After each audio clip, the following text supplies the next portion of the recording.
Stand by to launch FanStream Sports. 3, 2, 1. Let's start. Hello, sports fans. Welcome to FanStream Sports. Nothing but pure sports. This is the JP Show. JP, it is so good to hear you back on the air. Stand by. Now, here's JP. There's a shot back into right center field. Pretty well tagged, and that baby's going to be off the wall. One runner's in. Here comes another man. The throw to the plate. That's a double, clearing the bases. An 0-1 pitch, and Josh Lowe delivers.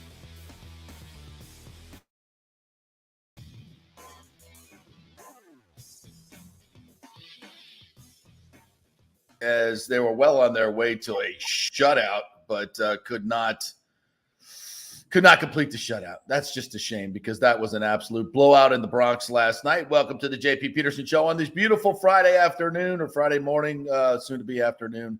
I got a busy weekend with working the Padel World Tour that's coming to Tampa Bay, the opening of the new Pro Padel League. So I'll be working that. We'll have some guests on this morning, Keith Stein and Marcos Del Pilar, who is the commissioner. We'll be doing that. We're going to get into the Bucs schedule. We're going to get into the Rays. We got lots of playoff news to get to as well, all coming your way today on the JP Peterson Show. So much fun, so much going on, so many things out there in the ethos that we got to get to. And good morning to you, Nick Geddes. How are you? Good morning. Is this a football Friday? Can we call it that now? Since we have a schedule, we know where we're going to be in place on Sundays, one Monday, a Thursday, mostly at 1 o'clock, by the way, 12 times. We know where we're going to be. Yeah. So I think we can call this a football Friday. So is it 12 1 o'clock games? 12 1 o'clock games for your Buccaneers. Well, but that makes scheduling easy, right? And two of them early on in the year. The first thing I look at is for 1 o'clock starts early in the year at home. And you got the Bears on September 17th, the home opener. It's going to be a roaster. It's going to be an absolute roaster at Raymond James Stadium for 1 o'clock. At least their second home game is going to be a night game, 7:15 Monday night. It's still going to be hot at 7:15. Unfortunately, it'll still be light out too. So we'll get into the schedule here, get into the Rays, all kinds of good stuff for you too. What do you want to jump into schedule first? You want to do Rays? Where you want to go, Nikki? I'm going to let you pick it on the Friday here. I think we have to lead him with the Rays. Okay. We have to lead him with our Rays going up against those Rays. Those damn Yankees in the Bronx. And guess what? They got their ass kicked. They got their ass kicked by the Rays thoroughly, and it was so fun to watch. How dominant was Rasmussen last night? I mean, he's had a little bit of up and down year. I mean, we're getting nitpicky here, to be quite honest. But he was fantastic last night. What is it, 21 scoreless innings now? 21 scoreless innings against these Yankees. God, he's cheating so good. So good. His velocity last night and his control was like he was dotting that corner to right-handed hitters with that cutter, slider, whatever the hell you want to call it. I mean, he was, the little fox box, we used to call it, right? It's just in the corner, the strike box. And he's just hitting that little corner every single time and then blowing 97 up and in or up right over the plate that they just can't get to. That was as good as I've seen. That was like no-hit stuff last night. To do that to a Yankees lineup with Judge in it, that just came off a weekend averaging, I think, 8 runs a game, was phenomenal. That's how you shut down a team. That's how you demoralize a team. Aaron Judge was a non-factor last night, 3 strikeouts, but the rosy cheek assassin, the Raz, those rosy cheeks that dude has makes him he's like got that boyish look to him, but he is an assassin. The rosy cheek assassin. I like that. And he was fantastic last night. Absolutely. And the offense finally got going. How about Josh Lowe? How about the fact that he, this is 25 RBIs now for a guy that's not even really playing full time? Yep. Seven home runs. 8 home runs. 8 home runs. And that was a freaking bomb last night. That was exactly what you want to answer your critics as, right? That's what you want to come out and do. And how about Aaron Boone? Oh my God. Takes out Herman, he's just mowing people down. After 81 pitches? What the hell was that? I can't explain that because we saw Herman, or the Rays did rather, on this past Saturday. Right. Yeah, the game you went to. Yeah, and if outside of the first inning, he had the Rays fooled the entire game, and I doubt he had him fooled for this one. But apparently, there's not a lot of trust there for Domingo Herman for whatever reason, who's been one of their better pitchers this season. Yeah, I was reminded by one of the fans who we were talking about analytics that the Yankees have one of the biggest analytics staffs in baseball. But it just seems like they just don't use it in the right way. They haven't figured out how to use it and I don't know what analytic told him that he needed to take Herman out in that situation, but all I saw was bad swings from the Rays. He was the sinking action on that fastball. I mean, obviously he doesn't throw hard, but dang, he moves it, he controls it, and he was controlling the Rays until the great Aaron Boone. And this is a mystery. To me, you look at the Yankees, and I know they had a great season last year, regular season, but it just, I just have to believe if the boss was still in charge, that Aaron Boone would have been fired a hell of a long time ago, and so would Cashman. Maybe they would have been rehired by now, but they would have been fired. For the life of me, it's just kind of bizarre that the Yankees just, as a club, just don't seem to have that sense of urgency. I mean, how long did it take him to sign Aaron Judge, for God's sakes? I mean, it's just whatever the hell's going on there, and we really don't care, except the fact that they just, as long as they play in second place and they're in our rearview mirror, that's fine. But I don't know. I just don't get the sense from the Yankees that I think they almost are I don't want to say intimidated by the Rays, but they're just irritated by the Rays to the point where it's affecting the way they play. They look at the Rays with such disdain, just like their radio crew does. They're cheating. They just don't understand how they're doing it, but they're doing it, and they're embarrassing them. And that was an embarrassing performance last night by the Yankees. Here's what I care about. Okay, I could care less about Boone or Cashman still having their job. I'll tell you what I care about is that these two teams have played 52 times since 2020, and for the 30th time in that time, That would include a Yankees lose. I didn't know that was coming. That was good. And that includes a rather important postseason series, does it not? Yes, it does. Yeah. 30-22 against these Yanks in the last 4 years. That is tremendous. With a third of the payroll. Quick note. Yesterday I was got to MC the CEO Council roundtable with the three Avengers, as we called them, the superstars that make up Tampa Bay in terms of our general managers, Jason Light, Eric Neander, and Julien Brisebois. Really, really fun event. We had some fun with it. I gave them all superhero names, as we talked about on the show yesterday. In case you're wondering, Jason Light was the Hulk. Neander was Iron Man. He loved that one, by the way, with the creativity and all the inventions and all that. He loved that. And Julien Brisebois, we said Thor. We loved him as Thor, and they loved it. We had a good time with it. But, it was something we were talking about with Eric Neander, how he approaches the daunting task each and every year of competing with the Yankees, the Red Sox, and the Blue Jays, and when it's such a not level playing field. And he made such a great analogy that was so useful for the CEOs that were there. It's like it said, when you're going up against a bigger company, a bigger corporation, you have to compete with these corporations. Well, if you're doing the same things they're doing, you're not going to win. There's just no way. If you're using the same strategies and the same traditional strategies, for years of baseball and scouting and doing it, the traditional way everybody's done it, and you have a third or a fourth of the resources, well, guess what? You're not going to win. You're not going to win that battle. So you have to come up with alternative ways, scrap everything, start from the beginning. Don't think of how anything was done traditionally within your business, and reinvent everything. Reinvent everything from how you lace up your cleats to how you pick scouting reports and what pitches you're going to throw. I mean, everything has to be reimagined and reinvented and say, can we do this in a better way with the technology and the analytics that we have? And that's really the basic principle that the Rays way has been built on. And when you think about it, that's exactly what they've done. And when you scrap everything, especially in a game that's as traditional as baseball, and it's not, you don't want to throw out the baby with the bathwater. You don't want to throw out all the things that have worked, obviously, but you do start thinking and reinventing the way you do business. So I thought that was a very insightful thing that Eric said. And his job is obviously very different from Julian's job and Jason Light's job because they have salary caps and salary floors. Everybody spends about the same. So Eric's was a little bit different, but very, very interesting discussion. And we're going to bring that to you next week. Once we get the audio and video file, we'll bring that to you next week.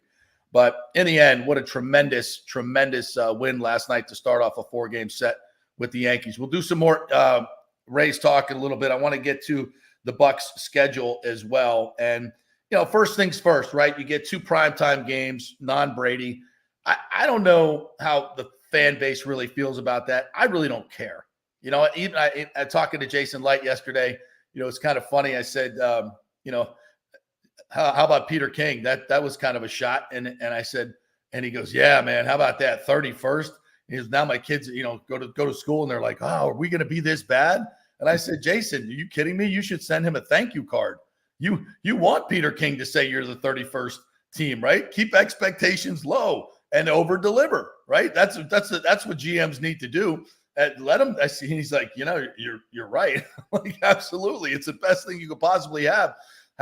All the analysts say you're going to win 3 games, and then you go win a division, and then suddenly you're brilliant again.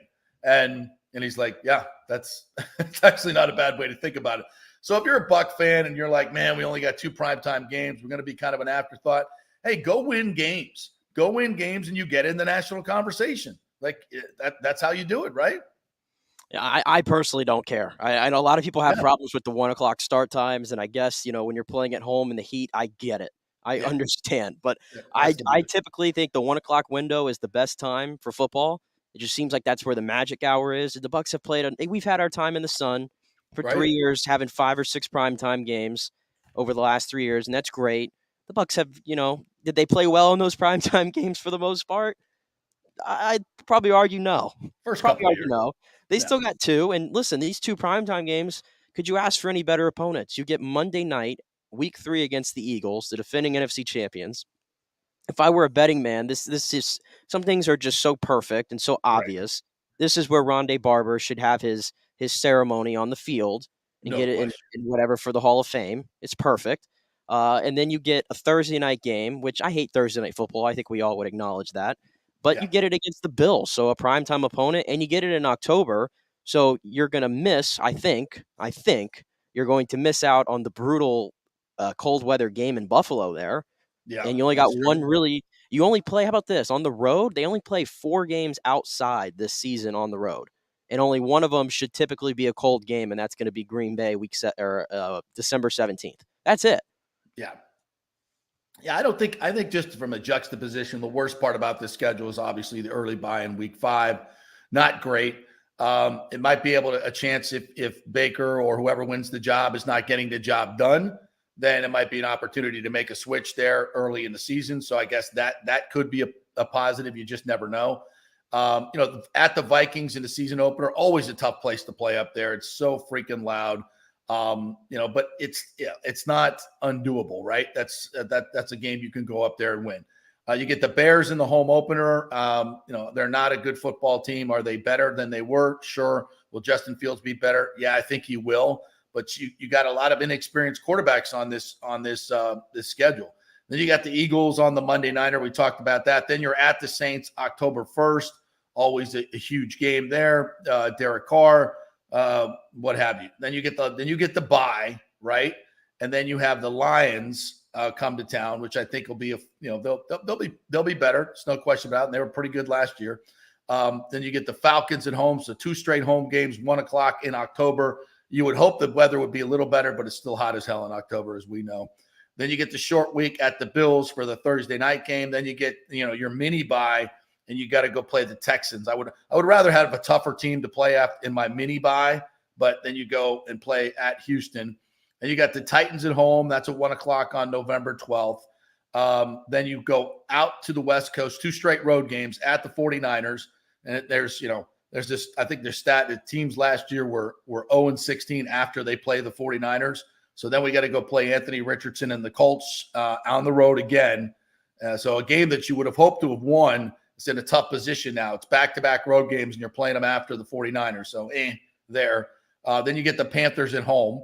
Then 2 straight road games in December at the Falcons indoors and at the Packers, as you mentioned, possibly their only cold weather game.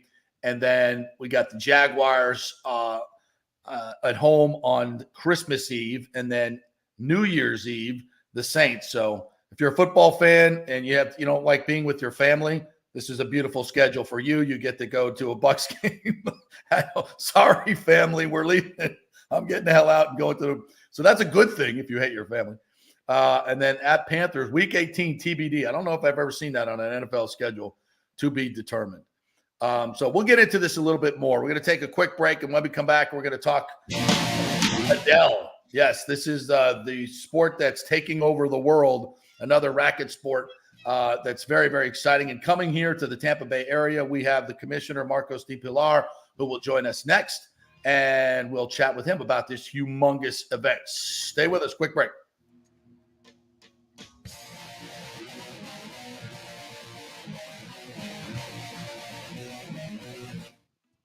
Guys, are you experiencing those feelings of getting older, lower sex drive, fatigue, hot flashes, moodiness, or you just don't feel like you had the vitality you once had? It's a chronic problem here in the United States. You're not just getting old, it's likely low testosterone. Studies over the last 20 years show a shocking decline in younger males aged 16 to 39. Older men have seen a sharp decline as well, so do something about it. Go see my friend Christopher Lugo at Bay Area Modern Medicine. Look, testosterone replacement is not a frivolous treatment. It takes a professional, targeted approach that focuses on total body wellness, vitality, and emotional stability, not a one-size-fits-all approach like many clinics use.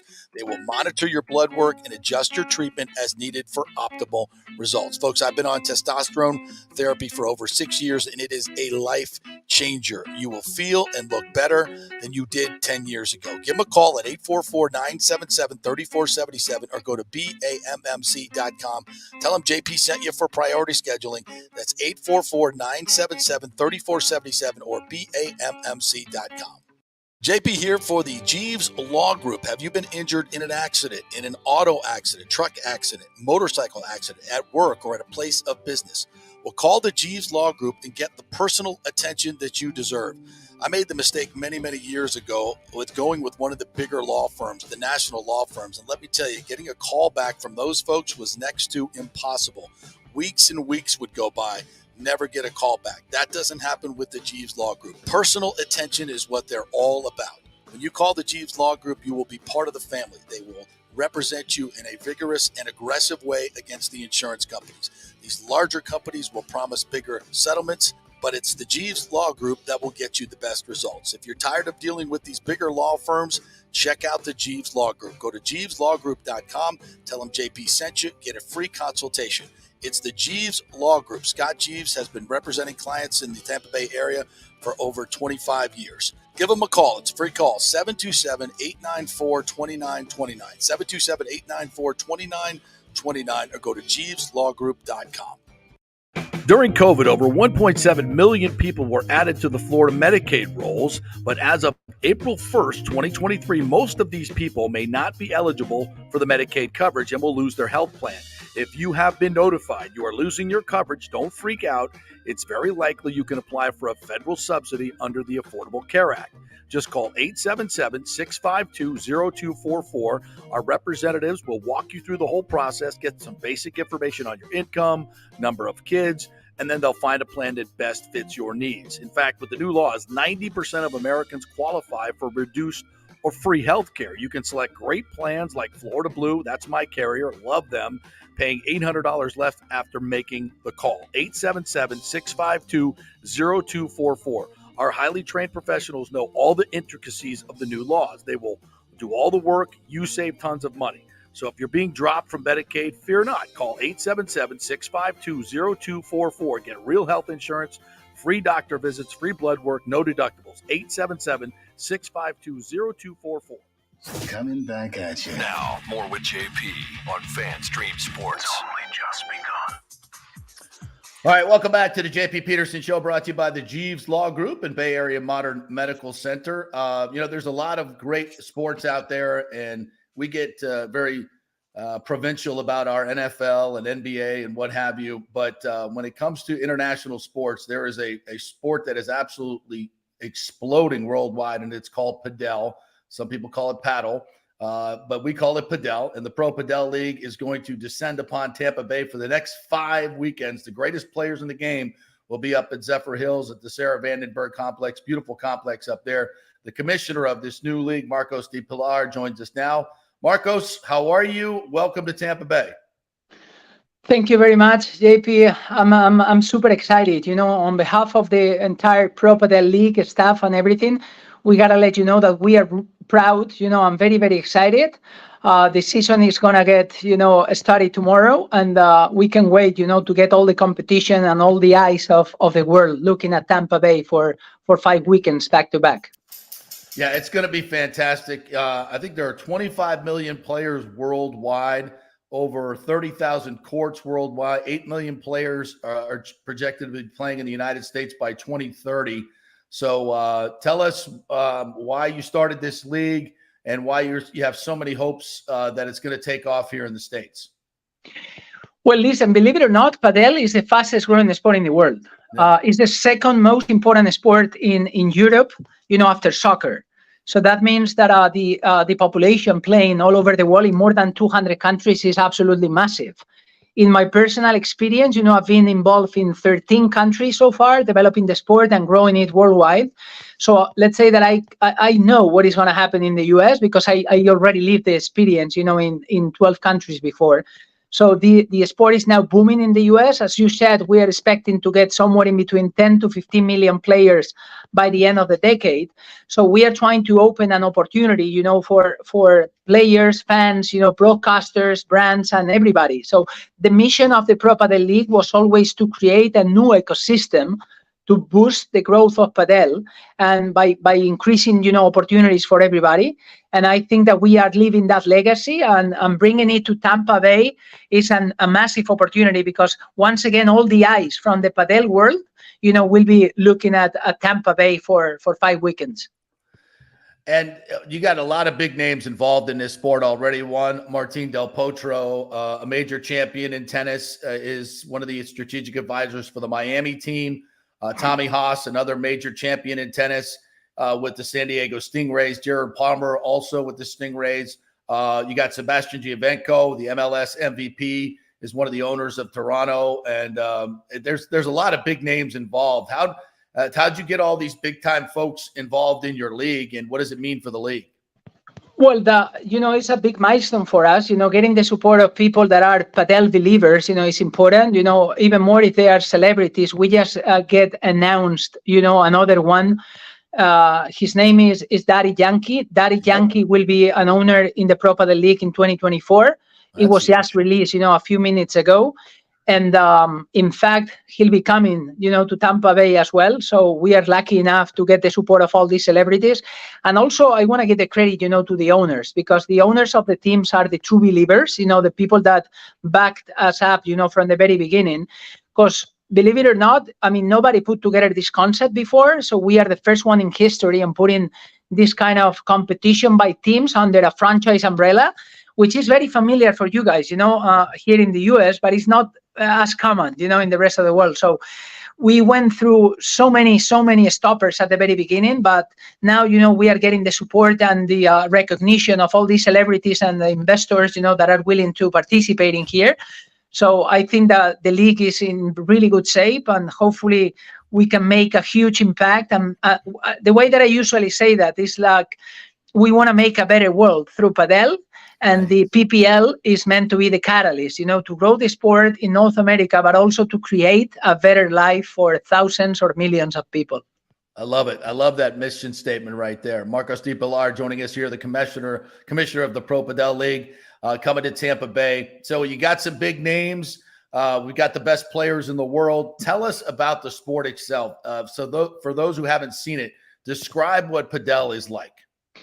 Well, padel is a mixture between tennis, racquetball, and squash. We usually say that is the Swiss Army knife of racket sports because you have all the beautiful pieces of tennis, racquetball, squash, everything together. So it's kind of, the court is a third of the size of a tennis court.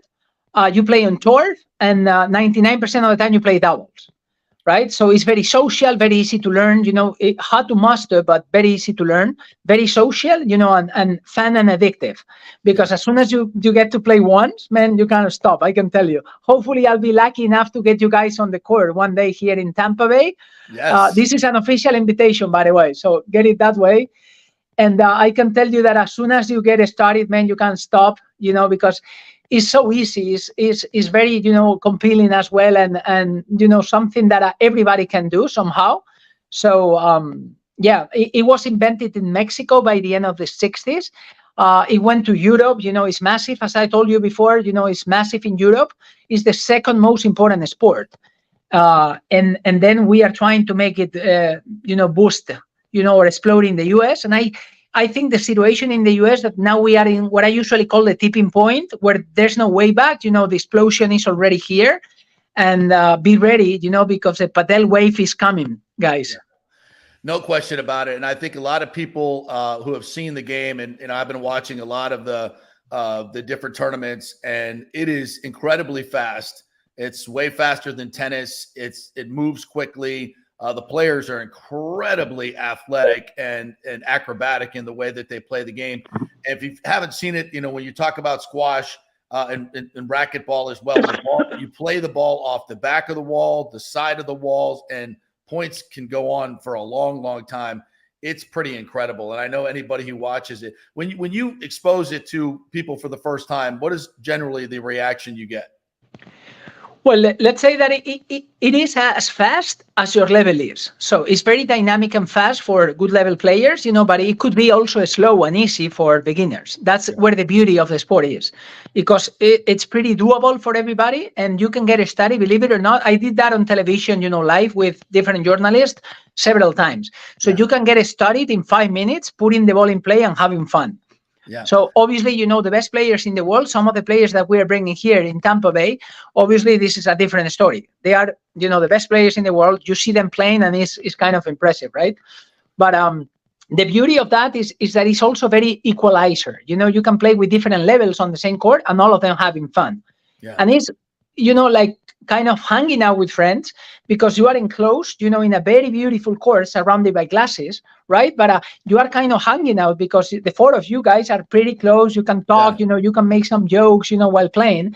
So I would say that it's kind of an incredible fitness opportunity while having fun with friends, and something that is very rewarding. Because if in 5 minutes you are able to put the ball in play and have fun, that's why it's so addictive, because everybody wants to keep playing and playing and playing. Right. Yeah. Marcos, tell everybody what it's going to look like out there at the Sarah Vandenberg complex. If you haven't been out there, it's a beautiful complex out in Zephyr Hills, about 25, 30 minutes from downtown Tampa, from the north parts, even quicker. If you want to get out there, what's it going to be like? How do people get tickets? Just give us the whole rundown. So the setup that we put together, in Sarah Vandenberg Tennis Center, SVB, here in Zephyr Hills is absolutely amazing. It's first class, very high octane sport and the setup that we put together is pretty beautiful. I would encourage everybody in the area to come visit us. You can get free tickets, by the way, on the website propadelleague.com. And we are, telling people to get the ticket just in case we are getting, too many audience. But I would recommend that everybody can come here, and they will experience. We built a very, very high-end stadium court in here, in addition to some other, villages, VIP areas, and everything. The facility is unbelievable. And from here, I want to give the credit to Pascal Collard, Andy Sorrentino, which are the owners, and especially as well to Gabriela Collard, that has been, working really, really hard for making this happen. I also want to give the credit to Florida Sport Coast, and Tampa Bay Council, for giving us the opportunity to work with them. Consuelo Sanchez and all the team, is really important to us. It means a lot to me on the personal side too. Yeah. Because having the support of an entire city and Pasco County in here, it's like they were truly believers. as well, and I can stop giving them the credit, for making this happen. We are really, really appreciative. Well, we like to call it Tampa Bay here, Marcos, because we have nothing but champions here that play here, and I think this is a big part of it.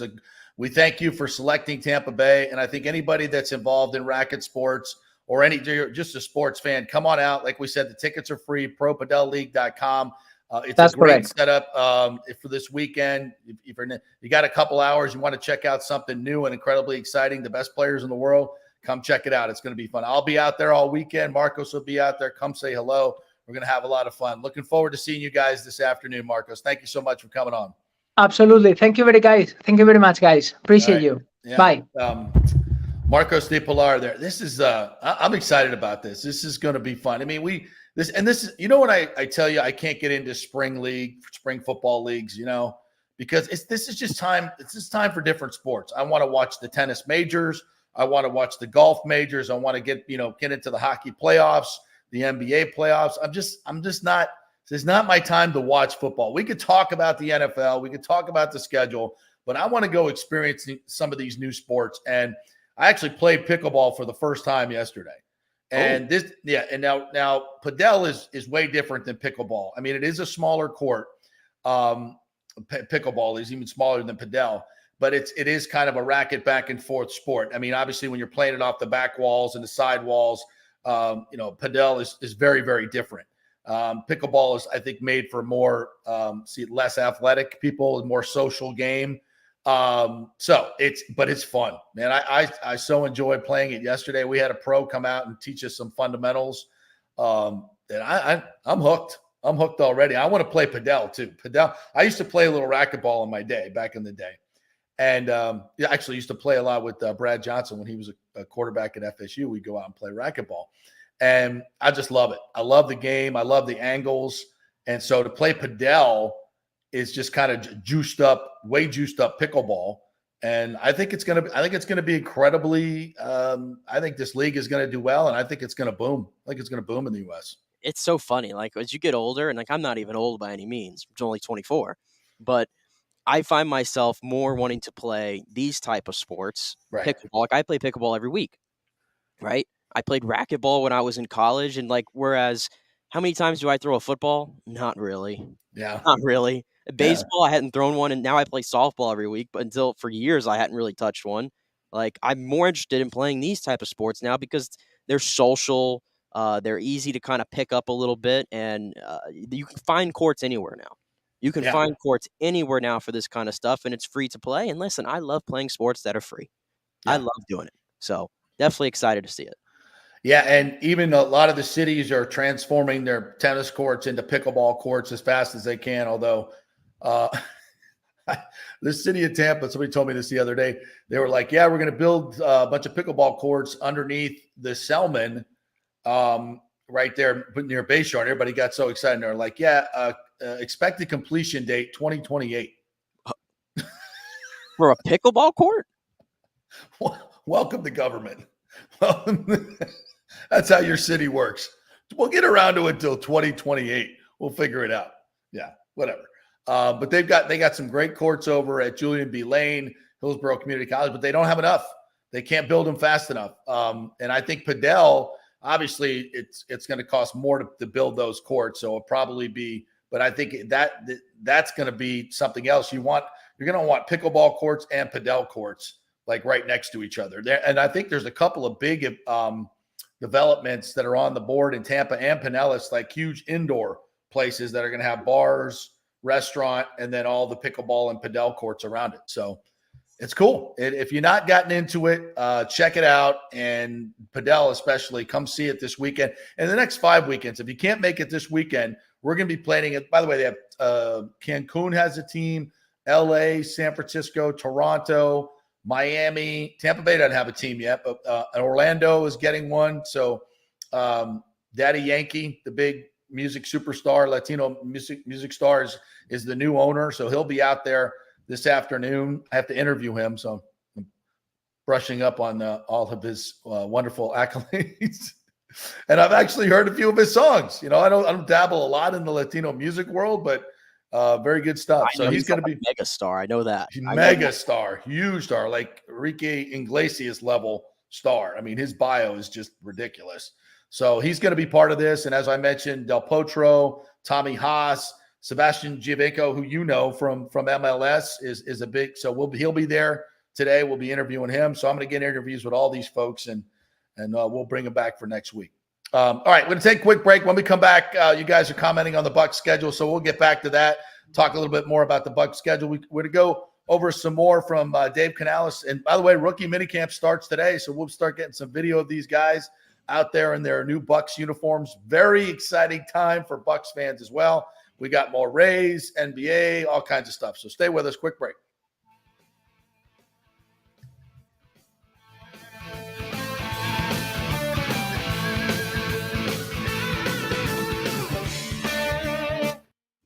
This is for all you guys who don't want to go to the gym and do 5,000 crunches. At Bay Area Modern Medical Center, you can get on the new True Body machine where you can reduce fat and tone up your muscle. It's like doing 54,000 crunches in just 15 minutes.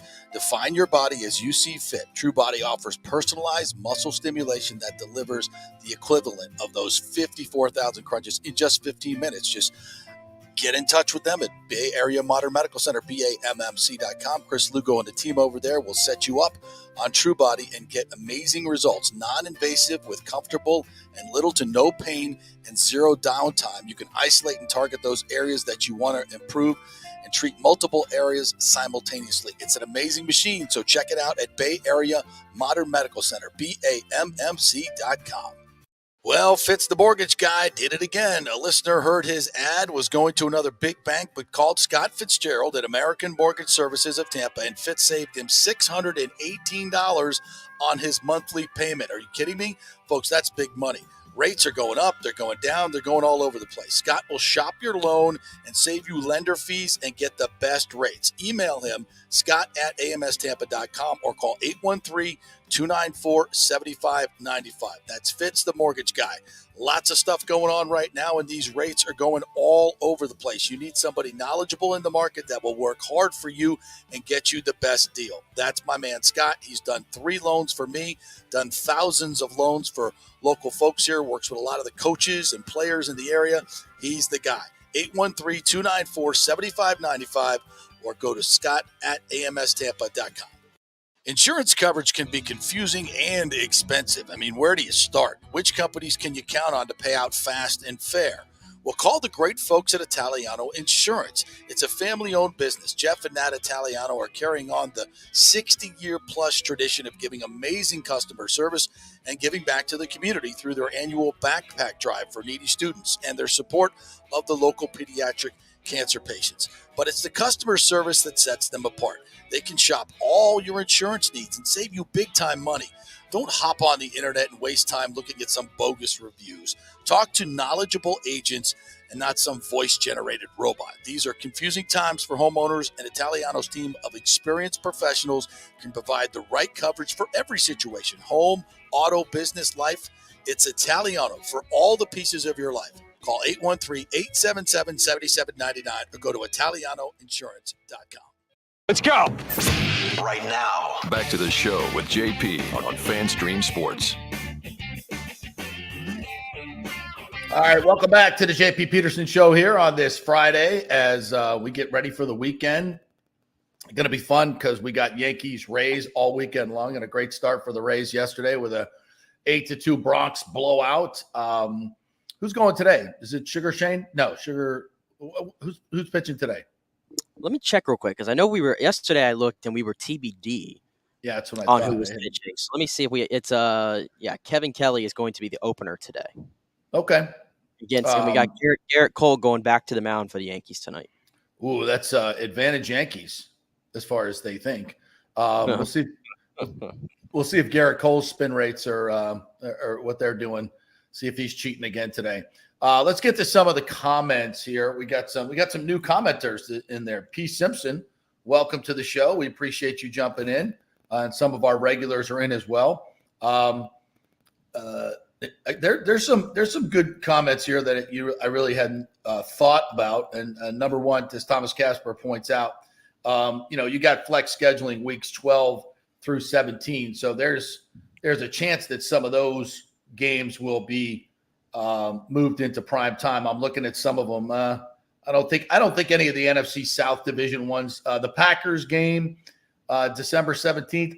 I don't know how good the Packers are going to be with Jordan Love this year, so maybe that might not be one. I think the Jaguars game, that could be a game on that's a 4:05 anyway, a CBS game. That could be a game that could be flexed out. I think the Jags could be surprisingly good, and if the Bucs are surprisingly good, that might be one that gets flexed out. The New Year's Eve game, Fox, although those Christmas Eve and New Year's Eve games, those might not be as subject to flex, as they probably have some primetime marquee matchups in there already that they wouldn't want to flex out. But you just never know how the story's going to go for this season. Yeah. So, and that's the beauty of the NFL. I mean, we could sit here and look at their strength of schedule is 22nd. Okay. Mm-hmm. You look around the league, and that's kind of tough because obviously teams change each and every year, right? Teams go from 3 wins to 10 wins. They go from 10 wins to 3 wins. So you never really know. But just in general, having a schedule that's ranked 22nd is not that daunting, to be honest with you. And here's the key thing to this schedule is the back half of it is loaded with the Bucs playing nothing but inexperienced quarterbacks. From week 7 on, and you had kind of touched on it, but I'll go through it again. Week 7, Desmond Ridder. Week 9, CJ Stroud. Week 11, probably Brock Purdy if he's back. Right. Week 12, Anthony Richardson. Week 13, Bryce Young. Week 14, back to Ridder. Week 15, Jordan Love. And then you end it with Bryce Young in week 18. So what is that? 8 games? You got 8 of your final 10 games there, 11 games, where you're going up against very inexperienced quarterbacks, and 3 of them against rookie quarterbacks, right? Mm-hmm. So, I mean, the Bucs, last year we talked about it going in when the schedule was so daunting to start the season. Can you go 2-2 and then see what happens from there? And now the Bucs, they did go 2-2 throughout that schedule, but even more so this year, I think getting off to a great start is very key because the schedule is going to lighten up once you get on the other side of the bye week. And if the Bucs are going to be better than what many people think they are, as we think, this could be very favorable to them down the stretch. Yeah, and I wouldn't freak out also if the Bucs get off to a slow start. I mean, you've got a new offensive coordinator, Dave Canales, and we'll hear from him in just a little bit. You've got a new quarterback, whether it's going to be Kyle Trask or Baker Mayfield. I think this defense is going to get better as the season goes along because I think they're going to be counting on some of the guys that they brought in the draft and free agency to be big players. We don't know what's going to happen with Devin White. He may decide to sit out or not participate in OTAs and may get traded. So we don't know, and there'll be some adjustment time for Servassier Dennis or Banks if he wins the job, whoever it is. So I don't think you always want to get off to a good start, obviously, but if they start 1-3, which is likely, it's likely. Right. I mean, you can, you're going at the Vikings, always a tough place to play up there. You get the Bears at home. You hope, you want to chalk that up as a win. You want to have that as a dub, your home opener. Then you get the Eagles on Monday night. The Eagles are, I think they're far and away the best team in the NFC. And they got better in the draft. So they're going to be a handful. If you could get that win on Rondé Barber night, we think it's going to be Rondé Barber night. Then, who knows? You could get some magic happening on that night. And then you're at the Saints. I would say it's more likely than not that they're 1-3 after that, heading into the bye week, and that's okay. Then you got the Lions and Falcons, as you mentioned, and all those inexperienced quarterbacks. So, don't freak out if you're 1-3. It's still going to, 10 wins this division easy. Yeah. 9 probably wins the division. We'll see. So don't freak out if they get off to a slow start. I'm kind of expecting it. I mean, I will say too, like if you look at the schedule, I think people would probably agree there's probably 3 games on this schedule where, and I know it's crazy to talk about it in May because anything can happen, but you can go in and maybe, I wouldn't Sharpie it in L. I'll go ahead and pencil it in for now. And that is week 3, Philadelphia, week 8, Buffalo, and I'll go week 11, San Francisco. Those are the 3 toughest games by far. Right. Every other game, I think, is a complete toss-up. Yeah. I think every other game, I think, is pretty much winnable. And if you can steal one of those games against those 3 big opponents, great. That would be awesome. The thing that I would look out for is if they get off to a 1-3 start, which could happen. I guess a lot of this is going to depend on how much the quarterback had to play a role in those 3 losses in this hypothetical scenario. What's the leash on either quarterback? I guess is the big question when you look at this season. If they get off to a 1-3 start, come out of the bye, and you got a tough game against Detroit, then you're 1-4. Are we looking at, okay, do we got to pull whoever the starter is, based on how it's going? Mm-hmm. Or are we going to let somebody just roll out the entire year? You don't want to have to flip-flop quarterbacks all year long. That usually is a disaster. So I think that's the other kind of underlying thing here to look at, the way the schedule ends. Yeah, and we'll get to that in a second when we play some of this Canales audio. I want to get to some of the comments here because I think that's a great point that you make, the quarterback. And I think if they do start slow, what is and if it's on the defense, you don't want to affect the quarterback. So we'll see. It depends on how they play. But we know this, turning the ball over will not be tolerated. Will not be tolerated. So, and I love that. Some of the comments coming in from P. Simpson. I'm excited for having to stay up. Well, probably means not excited. Having to stay up to 1 a.m. and having to work the next day. Yeah, that's the other thing. And how many times do we have these primetime games and you're like the next day, you're like, oh. And for me personally, I like to go back and watch the full tape of the game before I come on Monday. And when you have a Sunday night game or a late afternoon game, it's tough. It's tough to do that. 1 o'clock games, it seems much easier to do. I tell you this: if you're a beat writer for this team, and I know those are the people that fans don't really worry about because it's their job, but a 1 o'clock game for a beat writer is glorious. Yeah, absolutely glorious for deadline, and if you got shows to do after. So but even me, like as a fan, like I don't have a problem with the 1 o'clock games. Maybe it's because I'm accustomed to it. I saw it for 15 years. Yeah, this team just playing at 1 o'clock and getting a primetime game. Those things don't really bother me as much. I like the 4 o'clock and 4:30 games. To me, that's the sweet spot. I mean, as a fan, do you want to be tailgating at 9 a.m.? I mean, the Bloody Mary is okay. It's nice. But as a fan, you getting there at noon, 1 o'clock. I mean, that's like day drinking. That's prime day drinking. So I think the 4 o'clock games are like the sweet spot. Perfect for fans and for broadcast. I mean, I don't mind the 4 o'clock games. The 4 o'clock games are fine for me. They're my favorite. They feel like they have a little bit more import, a little bit more national. They're not the primetime games where, you're starting to nod off at the end and what have you. So I like the 4 o'clock They're games. going to get – what do they got, 2 of those this year? San Francisco by default because they're away. But even the fact that on Christmas Eve they get a 4 o'clock game against the Jaguars. That's perfect, man. You have already opened the presents. You had your big meal, maybe even caught a nap. Now you turn on the TV, or in this case, it's at home. You go watch the game at 4. That's perfect for Christmas. And like I say, if you hate your family, you got 2, and you don't like those family holidays like you, Nick. I don't hate my family. Come on. I love my – let me rephrase. I love my immediate family. It's when we start to branch out. When we start to expand. Like this happened, I'll tell you this. This happened on Sunday. We were going to Kobe because I think there's like 10 seats that you can sit. There's like 10 seats around that big table there around the grill. The hibachi. My family had including me, 7 people at that table. And my mom kept asking me, she's like, do you want to invite anybody else? Do you want any other family members to come? Because she wanted to get the whole table to ourselves. Right. And I was like, to be honest, I would rather have 3 randos sitting at the end of the table, not minding anybody's business, than invite 3 people from outside my immediate family. That's where I'm making enemies. You're making enemies. I love it. That's fine. No, I get it. So, if you're one of those folks, you got a Christmas Eve and a New Year's Eve game. And New Year's Eve is a 1 o'clock game. So you still got the time you're still going to be able to go to parties and everything else. Going to be a long day for you. A lot of day drinking, but to get to midnight might be a struggle on that day with the Saints coming in at 1 o'clock. James, by the way, said bye week after 4 weeks, 1 o'clock games galore. I liked being relevant. I almost forgot how bad it was before Brady, where here it is. Sure, it's convenient now, but I liked being talked about on Get Up every day. Those days are over. I got to be honest. I got my fix for 3 years of seeing the Bucs, the lead story all the time. I'm over it.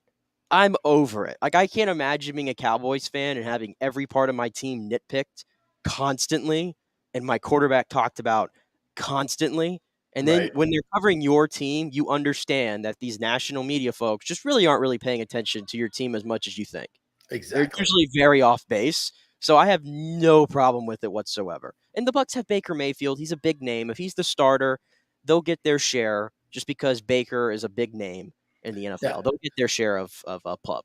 Yeah, if Baker's having a good year, yeah, he's going to get some pub. People, yeah, exactly. He's number 1 overall pick. People know he is. It's not like he's, and also people like to see Baker fail as well. Don't forget about that. He's a polarizing figure. So if he does start that, if he's just terrible, nobody will care. But if he starts off, which I think he's going to be good. I think he's going to be good. I don't know if he's going to be great, but he doesn't need to be great. I think in this offense, they're going to, ask the quarterback not to be a hero. Just don't turn it over. Spread the ball around. Get it to your playmakers. Play good defense and win some games. That's kind of the Pete Carroll way. It's kind of the Todd Bowles way too. This is what defensive coaches like to do. But I still think it's going to be way more interesting than last year's offense. Please, Lord. Thomas Casper thinks the throwback game will be Detroit. I can see that. I think the NFC North matchups make the most sense. Yes, I agree. To do that throwback game. Yeah. That does make sense. James says, bye week after 4 weeks, 1 o'clock games galore. I like being relevant. I almost forgot how bad it was before Brady. Well, here it is. Yeah, I don't, you win games, you're going to be relevant. They can do what they want to the schedule and they flex you out at the end. But if you win games, you're going to be relevant. And I think this team has a chance to win some games. Yeah. RJ Martin, a different take there. I like the 1 p.m. games for sure. Last year, getting blasted every week got old really fast. Rather fly under the radar. See, there you go. And that's what I was talking about with Jason Light yesterday. You want to be under the radar in this situation. You don't want to be the favorite. I think everybody's going to pick the Saints because of Derek Carr, right, in this division. So fine. I don't think the Saints are markedly better than the Buccaneers. I think the Buccaneers roster is probably overall better than the Saints roster. Obviously, I think they have an advantage with an experienced quarterback, but, we'll see. That's the beauty of it. I know. And for the pro primetime thing, because this is the first year in a while that not every team, there's 4 teams that get a primetime game. And I was surprised Atlanta was one of them that didn't get there. I think Atlanta, much like the Bucs, are being completely undervalued around the league. And I think you would agree with that as well. We're probably higher on Atlanta this year. Yeah. Than most folks are. So I'm sure they feel slighted in the same way. They don't have a primetime game ever. But at the end of the day, I think you'd rather fly under radar in this league. Here, like James is taking umbrage with us. The more I look at the schedule and listen to you all pump up Cavassier Dennis as a good player, the more I think we'll go 4-13. First of all, it's Servassier Dennis, not Covassier Dennis. He added here, sorry for the spelling. He added sorry. I thought it was a shot. No. Cavassier, Servassier, whatever. It's a hard name to spell. It's a hard name to spell. Look, you can take your shots all you want. Nobody's saying Servassier Dennis is a great player. He might be a good player. We'll see. All we're saying is I'd rather play Servassier if he could be relatively competent at the middle linebacker position. And I think he's got some better traits than Devin White. I would rather pay him $1 million to give me 80% of what I get from Devin White than pay Devin White $20 million. It just, I'll take that money and put it in other places. Makes yourself a better team. So that's all we're saying. A lot of draft. James likes to take our words out of context. So we have to always, when he tries to rewrite the history here, we have everyone be nice to make it accurate for him. But that's all we're saying. They drafted his replacement. If you want to go, go. So that's all we have to say about Devin White. We were going to be nice here on a Friday. I'm being nice. No, I'm just going to say the draft gurus that I follow, they all say that Servassier Dennis is a sleeper. Yeah. A big sleeper candidate. As is what do they know? What do they know? James knows a lot more than they do. The entire, what's it called? Bucs draft haul from rounds 4 to 7 on. They feel like they got a pretty good steal there. Yeah. I'm interested to see how all those guys can contribute. We get to see them in Bucs uniforms this weekend. So we'll really be able to make a determination as they run around in their underwear. Look at Thomas's tweet here or comment. Brady playing for Vegas in 2023. Well, he's going to be part owner of the Raiders. Who's their quarterback? Is it that MFer? That MFer, I believe. Is it Jimmy Garoppolo? You just can't get away from this guy. You just cannot get away from this guy. Well, how does that work? I mean, they're not the best of friends, right? or are they? They might be. I mean, this rivalry with Jimmy G is that a real thing? Now Tom Brady's going to be his boss. How's that going to work? How's that going to work? Teach him a few things. I don't know. Yeah, that's an interesting move for Brady. And first of all, if he's going to be part owner, I got news for you. You can't be in the booth. Well, in the report, it said that it's not expected to impact his deal with Fox. But I feel like every move Brady has made over this offseason, it just tells me that this guy's not calling one game for Fox. Not one game is this guy calling for Fox. Wait a minute. Wait. You're going to be part owner of a team and supposed to be an objective observer of the rest of the league? What? I'm just telling you what the report said. I'm just telling what the report said. That'd be like John Lynch being the GM of the 49ers and then being on Fox, still calling games. What? Well, he doesn't have to call Raider games. You can stay away from those. It doesn't matter. It doesn't matter. Like Brady's never going to be in a situation to call that team anyway. Let's be real. Yeah, but listen, it doesn't matter anyway. Even if you still have a rooting interest in what other teams are doing that play your teams or in your division. You're owner of a team. You can't be masquerade as an objective announcer when you're a part owner of a team. How does that? I mean, come on. What about you? I mean, you can, but I don't have to take you seriously. But I don't think it's ever going to matter because I just don't. I don't either. I don't think he's calling one game, but I do think it's funny. Like when I first saw that graphic this morning that Schefter put up, and it had Brady next to Mark Davis. Before I read it, I was like, "No way! Please don't tell me Brady's coming out of retirement." That was my first thought. But now, he almost played for the Raiders. We're told, right, by Gronk and everybody else that was a done deal. Didn't Dana White kind of say the same thing? That the whole pitch was that he would have ownership stake in the Raiders. Yes, yeah, and then Gronk was going to go. Gronk confirmed it. So this is, I believe it. I mean, I think this was definitely happening. They were going to go to the Raiders, but John Gruden nixed it. Because, I can't have Brady come here and outshine me. Come on. I don't know. Remember when Brady said he has no ties to any organization and everything? Remember all that? Like a few weeks ago? Yeah. Well, now you have a rooting interest now. Yeah. Didn't believe it then. Don't believe it now. But that's good for Vegas, right? It's good for the Raiders. I think it's good for football. I just never saw Brady as being a booth guy. I just never saw it. And we predicted a long time ago he's never going to make it to the booth. And if he was serious about being an announcer, wouldn't he already be one? You don't turn – if you're serious about doing it and they're offering you $36 million a year to do it and you go, I'm good. I'm not going to start right away. I don't see it. I don't see it. And you know what? I got to believe that Greg Olsen is better and will always be better than Brady as an announcer. Unless there's some hidden personality there with Brady that I haven't seen. Even Tampa Tom. Unless there's some under personality that I have not seen, I will never think that he's going to be a great broadcaster. Well, Tampa Tom was fun, and we certainly saw a personality side that was much better. But to be a great analyst, you got to be critical and you got to be objective and you have to say things that are going to ruffle feathers. Has Tom Brady ever said anything that ruffled anybody's feathers? No, and I feel like whenever he has, he's typically walked that back pretty quickly. Right. I mean, watching 80 for Brady, that's the level of entertainment you're going to get as an analyst. Okay, it's not going to be funny. It's not going to be interesting. It's not going to be objective. It's just going to be a bunch of, politically even. Don't say too much. Don't criticize. Just get through the broadcast. I'm Tom Brady. Look at my dimples. Pay me $36 million and, watch me. You jealous of his perfect dimples at 45? That's what I gathered. Pretty good. What I gathered from that statement right there. He's a handsome man. I don't. Did you see him? Did you see him at the Grand Prix? He was looking stylish down there. Of course. Yeah. See, if you haven't noticed, okay, Brady is Miami, right? He's the fake marina. They didn't have the fake marina this year, did they?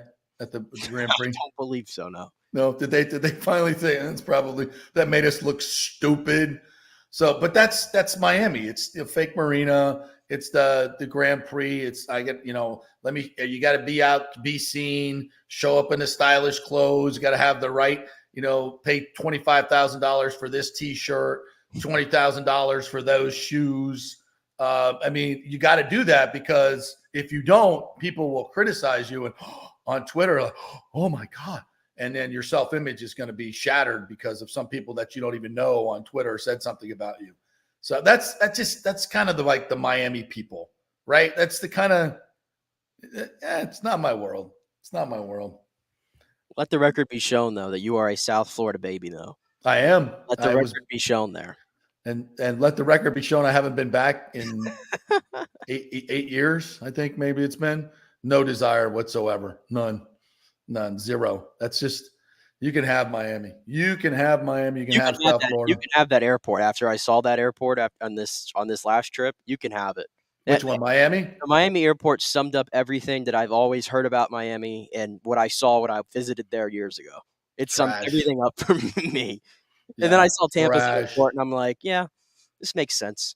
Orlando's got a new airport. I'm going to be flying out of there to Chicago in a few weeks, going up to see the Rays play. See my son. Very excited about that. I know you're going to be in heaven. You get day baseball outside, right, in Chicago, in a baseball town. It's going to be great. I'm sure the weather's fantastic. In May, the weather's going to be fantastic. Beating that Wrigley dog I had last time. That was like a foot long. Mac and cheese, chili, onions, sauerkraut. What else was on that? It was the freaking best thing I ever had. And then had a Goose Island in the other hand. And then with the sun shining in Wrigley Field, watching the Cubs and the Cardinals go at it. Come on. And once you go to Wrigley Field, which you should go, once you go, you're going to come back to the Trop and just go. Those are listening on the radio and the app. I stuck my finger down my throat. Yeah. You'll be like, oh, wow. You smell green grass? The fresh cut grass. Oh, yes. It's a whole different experience. So just be aware. All right, quick break. We'll come back on the other side. We're going to get to some more Rays baseball. We're going to hear from Dave Canales.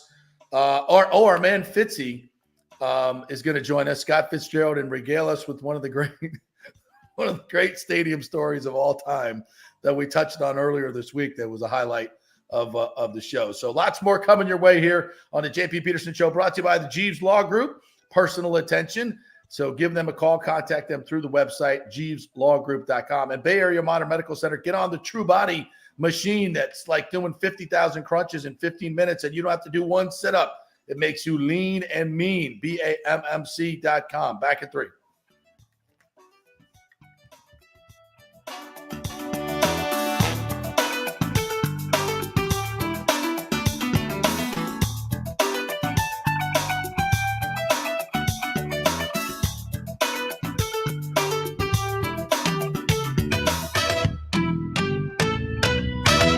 Insurance coverage can be confusing and expensive. I mean, where do you start? Which companies can you count on to pay out fast and fair?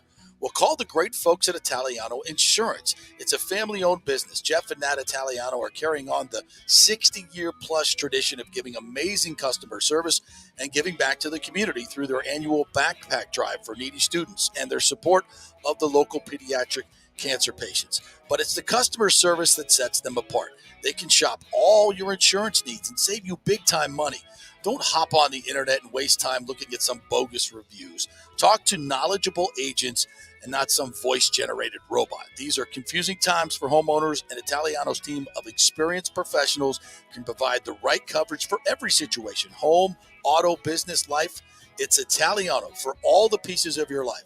Call 813-877-7799 or go to italianoinsurance.com.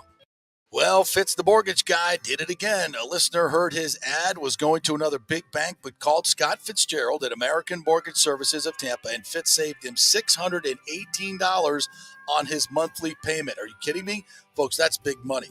Rates are going up, they're going down, they're going all over the place. Scott will shop your loan and save you lender fees and get the best rates. Email him, scott@amstampa.com, or call 813 813-294-7595. That's Fitz, the mortgage guy. Lots of stuff going on right now, and these rates are going all over the place. You need somebody knowledgeable in the market that will work hard for you and get you the best deal. That's my man, Scott. He's done 3 loans for me, done thousands of loans for local folks here, works with a lot of the coaches and players in the area. He's the guy. 813-294-7595 or go to scott@amstampa.com. During COVID, over 1.7 million people were added to the Florida Medicaid rolls, but as of April 1st, 2023, most of these people may not be eligible for the Medicaid coverage and will lose their health plan. If you have been notified you are losing your coverage, don't freak out. It's very likely you can apply for a federal subsidy under the Affordable Care Act. Just call 877-652-0244. Our representatives will walk you through the whole process, get some basic information on your income, number of kids, and then they'll find a plan that best fits your needs. In fact, with the new laws, 90% of Americans qualify for reduced or free health care. You can select great plans like Florida Blue, that's my carrier, love them, paying $800 less after making the call. 877-652-0244. Our highly trained professionals know all the intricacies of the new laws. They will do all the work. You save tons of money. So if you're being dropped from Medicaid, fear not. Call 877-652-0244. Get real health insurance, free doctor visits, free blood work, no deductibles. 877-652-0244. JP here for the Jeeves Law Group. Have you been injured in an accident, in an auto accident, truck accident, motorcycle accident, at work, or at a place of business? Well, call the Jeeves Law Group and get the personal attention that you deserve. I made the mistake many, many years ago with going with one of the bigger law firms, the national law firms. And let me tell you, getting a call back from those folks was next to impossible.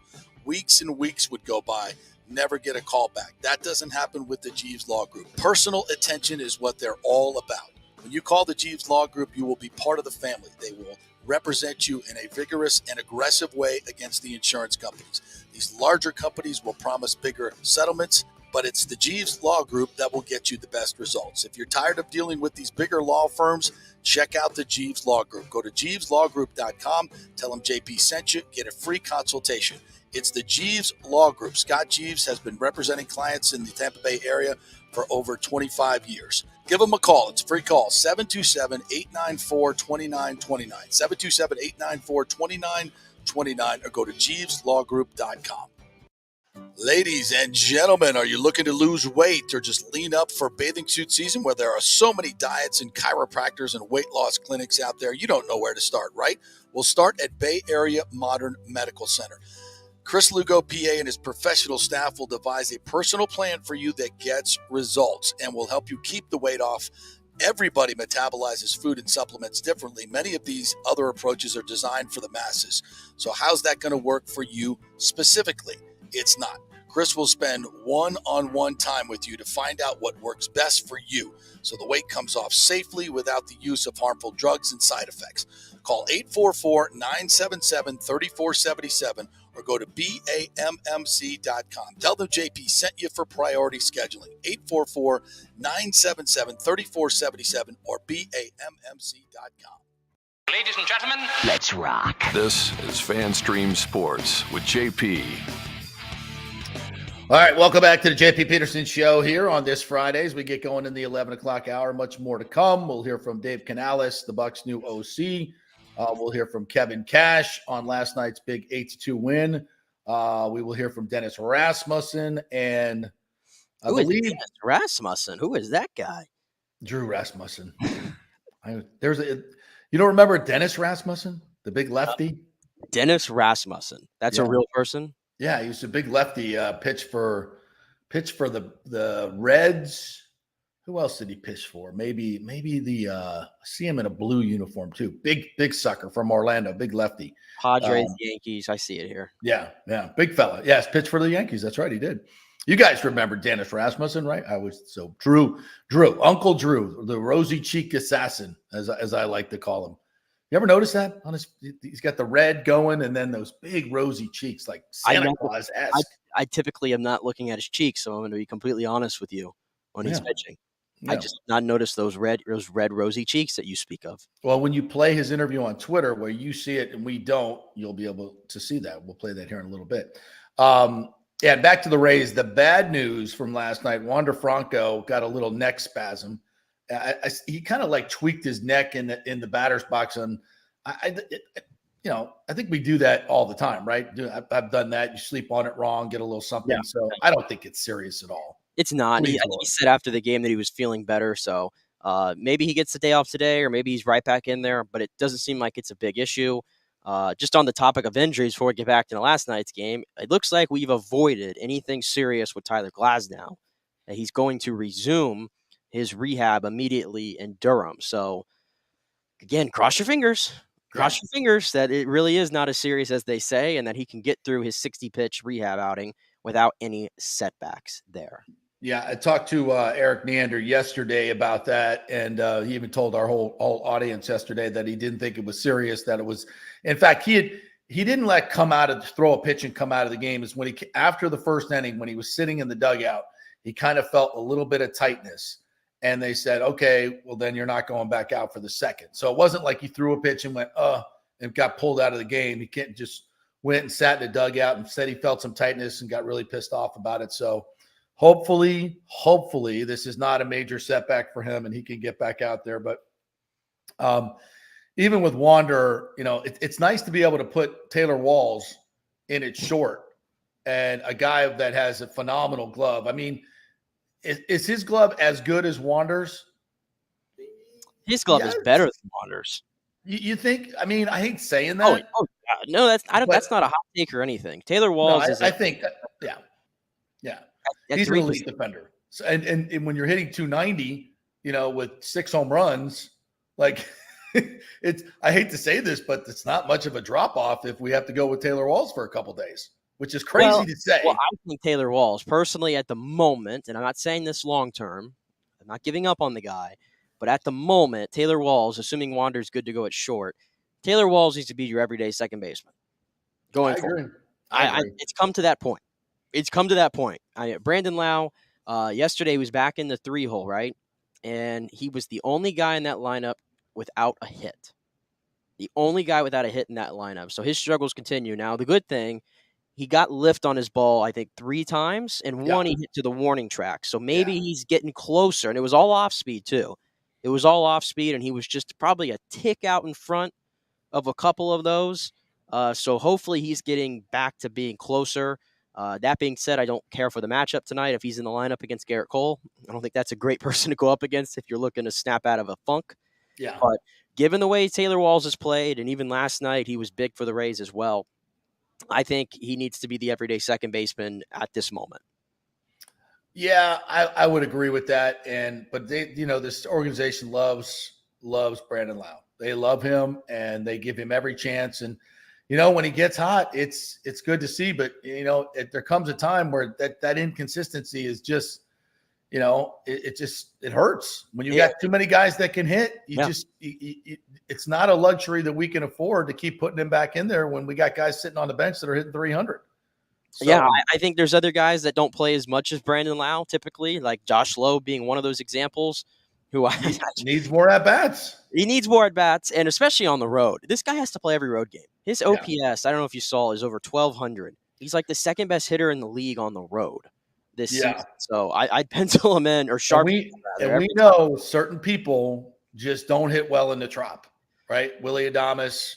There's a lot, and maybe Josh is one of those guys. I mean, coming up last year, maybe that was one of the big problems because, some guys, I don't know if it's a vision thing, it's a background thing. The lights aren't the best in that dome, and some guys just can't pick up the ball. And clearly, he's got a major disparity on the road. So yes, he does need to be playing it on the road. Imagine, what that kid could be like if he was. Well, he's not like horrible at home. I had he's 255 batting average at home, 800 OPS, 2 home runs, 9 RBIs.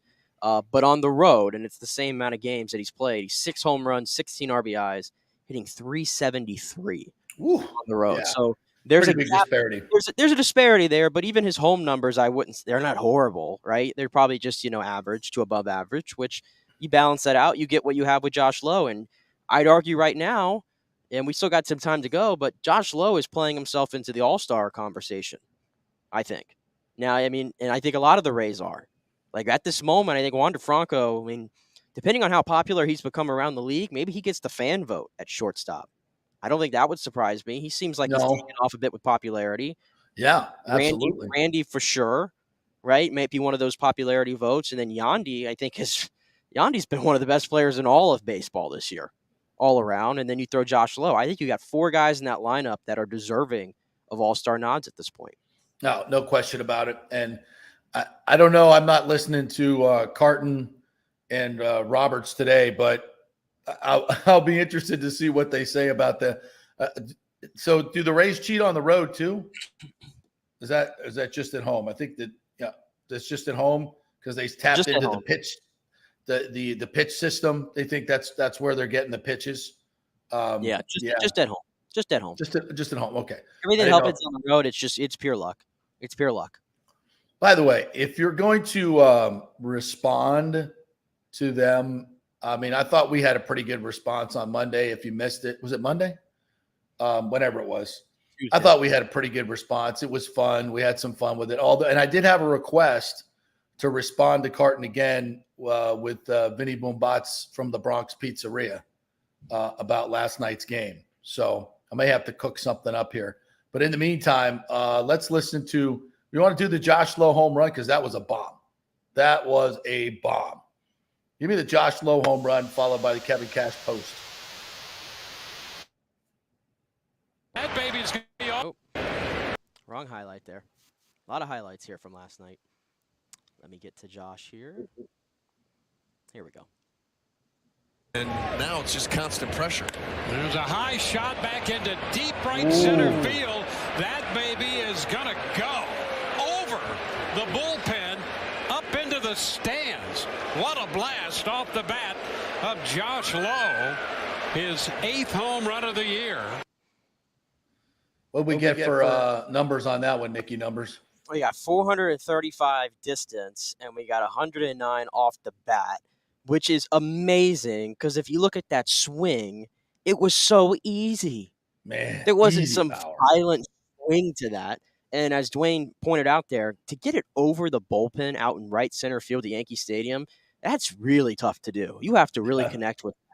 But when you're Josh Lowe, I mean, that's the thing that sticks out about him. His swings, they're not violent. They're just easy swings. And he has enough power there to get if he gets the barrel on the ball, it goes. I mean, this is I almost feel stupid. I feel so stupid for the entire offseason of doubting this organization's decision to put so much faith into this guy. I'm sure you feel the same. It sucks. Like I'm enjoying it so much, but I hate that I was so wrong. I remember I had one take right before the season began, and this take is awful now. It's awful. But I'm going to say it because I got no shame. I remember what I said. I said that Jonathan Aranda was going to be this year what the Rays think Josh Lowe will be. And at the moment, I don't even see a path for Jonathan Aranda to even touch or sniff this major league club right now, whereas Josh Lowe's playing at an all-star level. So I got it wrong. It happens. It happens. When you know what? When you have opinions, you're going to be wrong. But having opinions and backing them up is the way you go in this business. Try to do it entertainingly. Don't read a script. Don't put out a video where you're reading a script.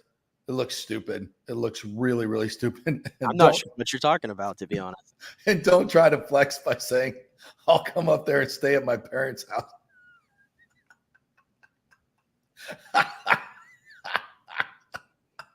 I saw somebody on Twitter.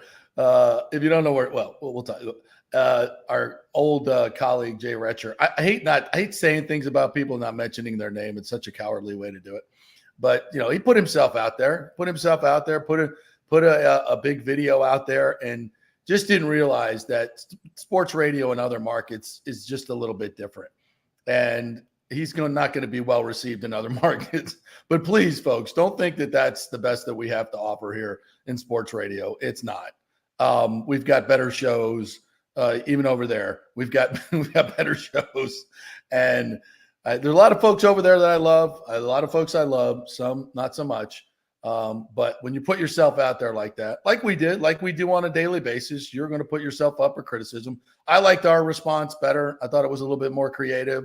I thought we got the same information out there. It was way more creative, actually. It was a lot more fun, and I think we did it with a little bit more aplomb than maybe some others. And the thread on that is just absolutely. But they did have big news last night too. After the game, that was the other big thing. We teased they had big story last night after the Rays game, and that kind of tended to be a flop as well. So we live and learn. We all make mistakes. We live and learn, and in this business, sometimes it's hard. I've been, trust me, I've been through it. I've been through it 90%. You USF fans will never let me forget that. And you get ripped, but you put yourself out there and you find out maybe you're not as good as you thought you were. Well, at least compared to those things, my take was a little bit more able to. I can stomach mine a little bit more because it's such a minor one. It's such a minor one. And listen, I love the fact. I truly do. Fan first, analyst second is the way I look at it. And I enjoy the fact that Josh Lowe has taken off the way that he has. The tools, I think, were never in question. He's a 5-tool player. Yeah. He's a 5-tool player all around. I mean, this is a absolute gem. It wouldn't surprise me one bit if eventually during this season or maybe after the season, the Rays give him one of those really good contracts to like all these young players, 6-year, $100 million or something like that. Wouldn't shock me at all.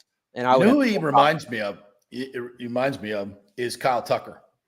I've heard that comparison a lot. Kyle Tucker. They're both big, strapping athletes, with easy power, just easy left-hand power, both really good defensively as well. Very athletic for big guys. What's Kyle's 6'5", I think. And I think it's the same thing, 6'4", yeah. Yeah, and Josh is 6'4". And you also notice what Josh has too. He got the high ass. He's got them haunches, and and when he's striding, do you see when he turned it on coming around second? It takes him like 4 strides to get from second to third. It doesn't look like he's running fast because he's not quick twitch, but those strides are freaking so long. He's like Secretariat coming around third. It's like 5 steps and he's home. That's why he steals so many bases. Like that crazy number where he's like 60 of his last 62 that he's stolen. Like you can't throw this guy out. Which sidebar there, you can't really throw many of these Rays guys out. Wander Franco got another stolen base yesterday. He's up to 12 already. Yeah, I'm starting to think, could we have a 30-30 year with Wander Franco? I think he's already the only one of 10, I think I heard, that has 10 stolen bases. And how many home runs does he have? 8? He's got 7. 7, yeah. So, I mean, that's a 30-30 year for him. Yeah, and I think at this point right now, you'd be disappointed if he didn't get there. Yeah. I mean, he's going to have to turn it up a little bit with the home runs. But, again, all the other things he provides, I'm not really like – I know we had this conversation. What kind of a guy is he going to be power-wise? And if the Rays want him to be that guy, he needs to be a 20 to 30 home run guy daily. Or yearly, rather, and then give you all the other things. And he's on pace for that. And also, if you're a believer in WAR, which a lot of people are, Wander Franco is tops in Major League Baseball in WAR this year. Is he really? That does not surprise me one bit. No. Tops in Major League Baseball in WAR. That's how special this guy is. And when he's healthy, and he's only 22. He's only 22. Yeah, and you listen, and I'm kind of extrapolate something. I was thinking about this yesterday. Look at the young players that we have, okay? Wander Franco, I know he's signed to an extension, but we got to pay that extension when it starts getting big and not trade him. And I've said this for a long time. I'm not going to believe the Rays are going to pay him all that money until they actually start paying him that money and don't trade him. The same thing with Josh Lowe. Josh Lowe, I mean, look, a lot of things can happen. I don't want to pencil him in as a Kyle Tucker type, but I think he is. I think he has all those traits. And you're going to, just like Kyle Tucker's going to get paid, Josh Lowe's going to get paid if he continues on this trajectory with the skills that he has, right? So you got to pay Wander big money. If you're going to keep these guys, right? You got to pay Josh big money. You got to pay Randy. Well, Randy's a Boris client, so I think you can write him off as being traded. Well, they still have him under team control for the next 3 more years. Yeah, so we don't worry about that. Margot's already under a really team-friendly deal. If you're going to pay Tyler, it starts next year at $25 million. Okay. Shane McClanahan is going to get a shy load of money. Mm-hmm. So, all these young players, you want to keep them. You want to watch them grow, right? if we're going to continue the Rays way, we're going to have to say goodbye to all these players. So how do you do it? How do you pay the money? Number one, we're probably going to have to get new ownership because this guy doesn't want to pay it. I'll push back a little bit because the Rays have already started, regardless if you think they're going to be paying it when these contracts get fatter. They've already committed dollars to Wander Franco, Jeffrey Springs, Tyler Glasnow. And I mean, I don't consider Margot really the main core. He's just kind of a piece to the puzzle, I guess. Yeah. But I guess throw him in there if you want. But, I looked at this yesterday too, and I saw these young guys, and they have a chance here. The Rays have never invested in a core all at one time. Exactly. They've never done it. That was my point. But what they've built here with the guys all around kind of the same age group, like the oldest guys in the room are Yandy Diaz and Christian Bethancourt, and they're 31. Right. They're not even old necessarily, right? And they're having their best seasons at those age 31 years. So if you want to invest in this core, I think this is the perfect time to do it based on what we've seen, especially this year. And look at the Atlanta model. I think the Atlanta model is perfect. They have something there in Atlanta. They're going to have their entire lineup together for like the next 6 to 7 years max. And people are talking about they could be a potential dynasty. Okay. I think the Rays, if they invest in this core, could be on the same trajectory as Atlanta. All right. Perfect jumping off point there. Okay. This is why it is so crucial to get the stadium in Tampa and not St. Petersburg. Because I'm telling you, the new stadium has to have this. You looked at the Atlanta model. All right. The Braves knew that they couldn't get the big corporate premium seating guys to come to South Atlanta. That's where they were really struggling because all of the Braves fan lived in the northern parts, and they were lost almost half their attendance in about 10 years. People just stopped because of the traffic and coming down there. All of their fans live north, so they moved the stadium to where their fans are, right? And they could sell all the premium boxes, and they could sell the battery and everything around it. If you do that in St. Petersburg, you're still going to have the struggles of getting corporate people to buy in because during Monday through Thursday, they can't give away the tickets. Nobody's going over there during the week. So it's not a good play to get the corporate box. It's nice for the weekends, but for the most part, you're not going to use it during the week. And those things are expensive. So to get the corporate support, the big money corporate support, where everybody's buying suites and buying the premium seating, which there's going to be a lot of in the new ballpark, and that's the certain sections where you get the chair backs, you get the food, and all those other things. So there's going to be a lot of this is what the Braves did, and they have the battery there as well. All of those businesses are going to be more lucrative in an area that's more properly located. And the Braves have been able, and they've said this straight out, without the new revenue that they got from the new stadium, they would not have been able to buy these players and keep these players.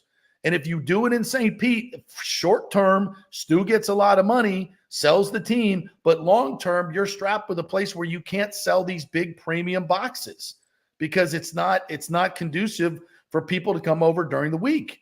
So this is why your revenue, and this is why Tampa's always been the spot, because your revenues will be so much bigger. You're going to be able to get bigger clients from Orlando area if you're in the Tampa side.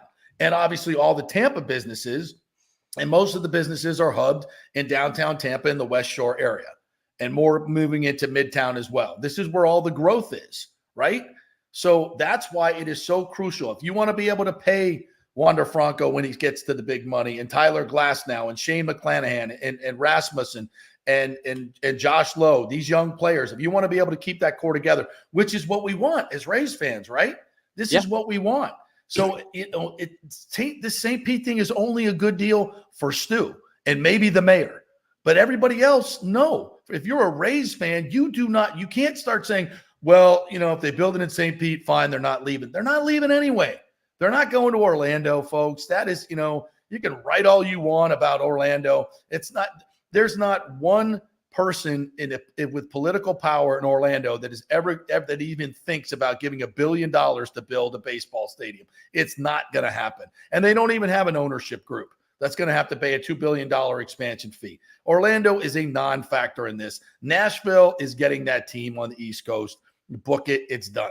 Okay, it's not Orlando, and the Rays are not moving to Orlando. Major League Baseball is not going to leave the 11th largest market to move to the 17th largest market and depend on international fans to fill a $1.7 billion building. It's not going to happen. Downtown Tampa is the spot. That's where it should be. And if you're a Rays baseball fan and you want to keep this core together, it is absolutely mandatory that you say no to St. Pete. I don't want St. Pete because we're not going to be able to compete from a financial standpoint. It's still going to be, the owner's still going to say, well, we don't have the premium boxes. We don't have this. We can't compete. We got to sell off our players. Is that what you want? Is that what you want? No. You want the Braves model. You want the Braves model where you double your revenues and you can keep these players. You're not going to double your revenues in St. Pete. You're not. Maybe for the first year or two, but long-term, no, you're not. So that's why putting it in downtown Tampa is so much, is crucial from a baseball standpoint, from a resource standpoint. You want to be where you can make the most money. Ownership can make the most money. And hopefully, if it's not Stu, they'll put it back into the team and pay these players. That's why when you say, I'm just happy if they'll stay here. No. You can stay here and still be on a lower playing field than everybody else. We want to get the payroll up around 100, 130 million. Because then if you use the great analytics and philosophies that Eric Neander and his team have developed, and then you're able to add that by keeping these young players that you have developed, keeping your core, then you got something. Now you can be competitive each and every year long term, which I think like you rightly point out, Nick, the Braves are going to do because they've been able to develop these players and keep them. Yeah, I'll just say this. Regardless of the stadium situation, how that plays a role in here, and I do see the how the two kind of play together there. I'm putting my faith in this team, and maybe I'm going out on a limb here, right? Because there's a lot of I guess past stuff you could bring up to tell me that there's no evidence they will, but I'm going to put my faith into this, that they have figured out this is the core they want to roll with for the future. This is the team they want to invest in and give out money to, and this is the team they want to roll with because I think they see it. And I think this start that they have right now, the first team to 30 wins, 30-9, beating up on the Yankees who have a $300 million payroll, all these things, I think this team has woken up. We've already seen what they've done, the efforts to get people into the stadium, which has been a success this year. I think they have finally woken up to the fact that this is the group to roll with. This is the group to do it. So I think regardless of what happens, I'm going to put my faith out there a little bit and say they're going to get this done. This is going to be the core for the future, and I think that's a lot to be excited about. But that's just me going on a limb. I'm going on a limb there. Oh, you silly boy. You silly, boy. I knew that's what you were going to say. Well, listen, until we get some actual evidence that they're going to do it. Allow me to be a dreamer, if you will. Thank you. Let me go to Orlando then. Allow me to be a dreamer. With Pedro Pantalones. No, but I truly, but I'm not just saying that. I truly believe that this is the core they have identified they want to roll with and they want to invest in into the future. I truly believe that. Oh, I believe that's what they should do. And their plan should be to build a ballpark in downtown Tampa so they can do everything that the Braves have done and carry. That's what they should do. But what they're planning on doing, what they want to do is get the quick money and just screw St. Pete and get their public money, sell the team, and leave us with a poorly located stadium that nobody's going to go to and a team that's strapped with debt that won't be able to win the way that the Rays have won. That's what you're going to get if we leave it to Stu. Richie P. Maybe we can get Pedro Pantalones, the future Orlando Dreamers mascot, to drive down over to Tampa if we build over by Channelside at Ybor. Is that a thing? Who's Pedro? Did he just make that up, or did somebody else? Or did somebody else have that? Pedro Pantalones. I like it. It's funny. All right, quick break. We're going to come back. I think Scotty Fitz is going to join us with some. Speaking of stadiums, and we'll give you a little update on the mortgage and real estate business as well. We're going to get some Dave Canales in as well.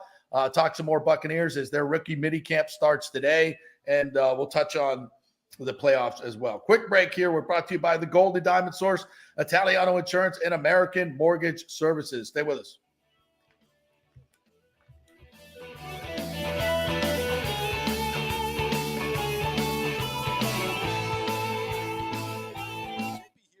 Jeeves Law Group. Have you been injured in an accident, in an auto accident, truck accident, motorcycle accident, at work, or at a place of business? Well, call the Jeeves Law Group and get the personal attention that you deserve. I made the mistake many, many years ago with going with one of the bigger law firms, the national law firms. And let me tell you, getting a call back from those folks was next to impossible. Weeks and weeks would go by, never get a call back. That doesn't happen with the Jeeves Law Group. Personal attention is what they're all about.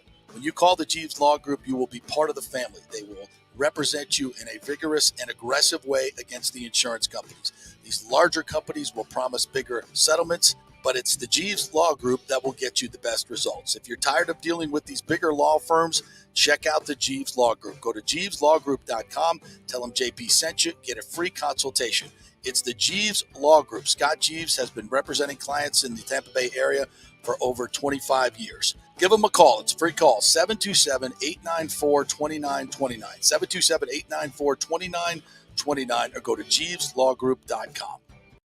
Ladies and gentlemen, are you looking to lose weight or just lean up for bathing suit season where there are so many diets and chiropractors and weight loss clinics out there? You don't know where to start, right?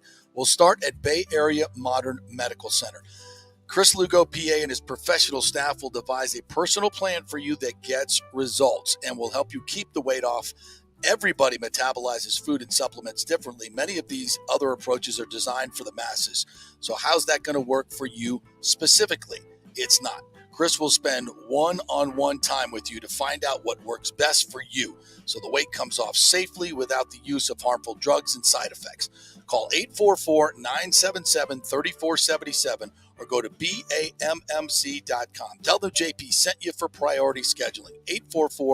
844-977-3477 or BAMMC.com. Insurance coverage can be confusing and expensive. I mean, where do you start? Which companies can you count on to pay out fast and fair?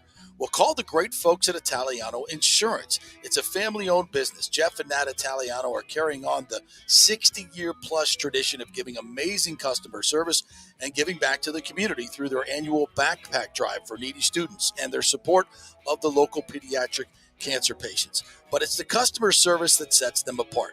They can shop all your insurance needs and save you big-time money.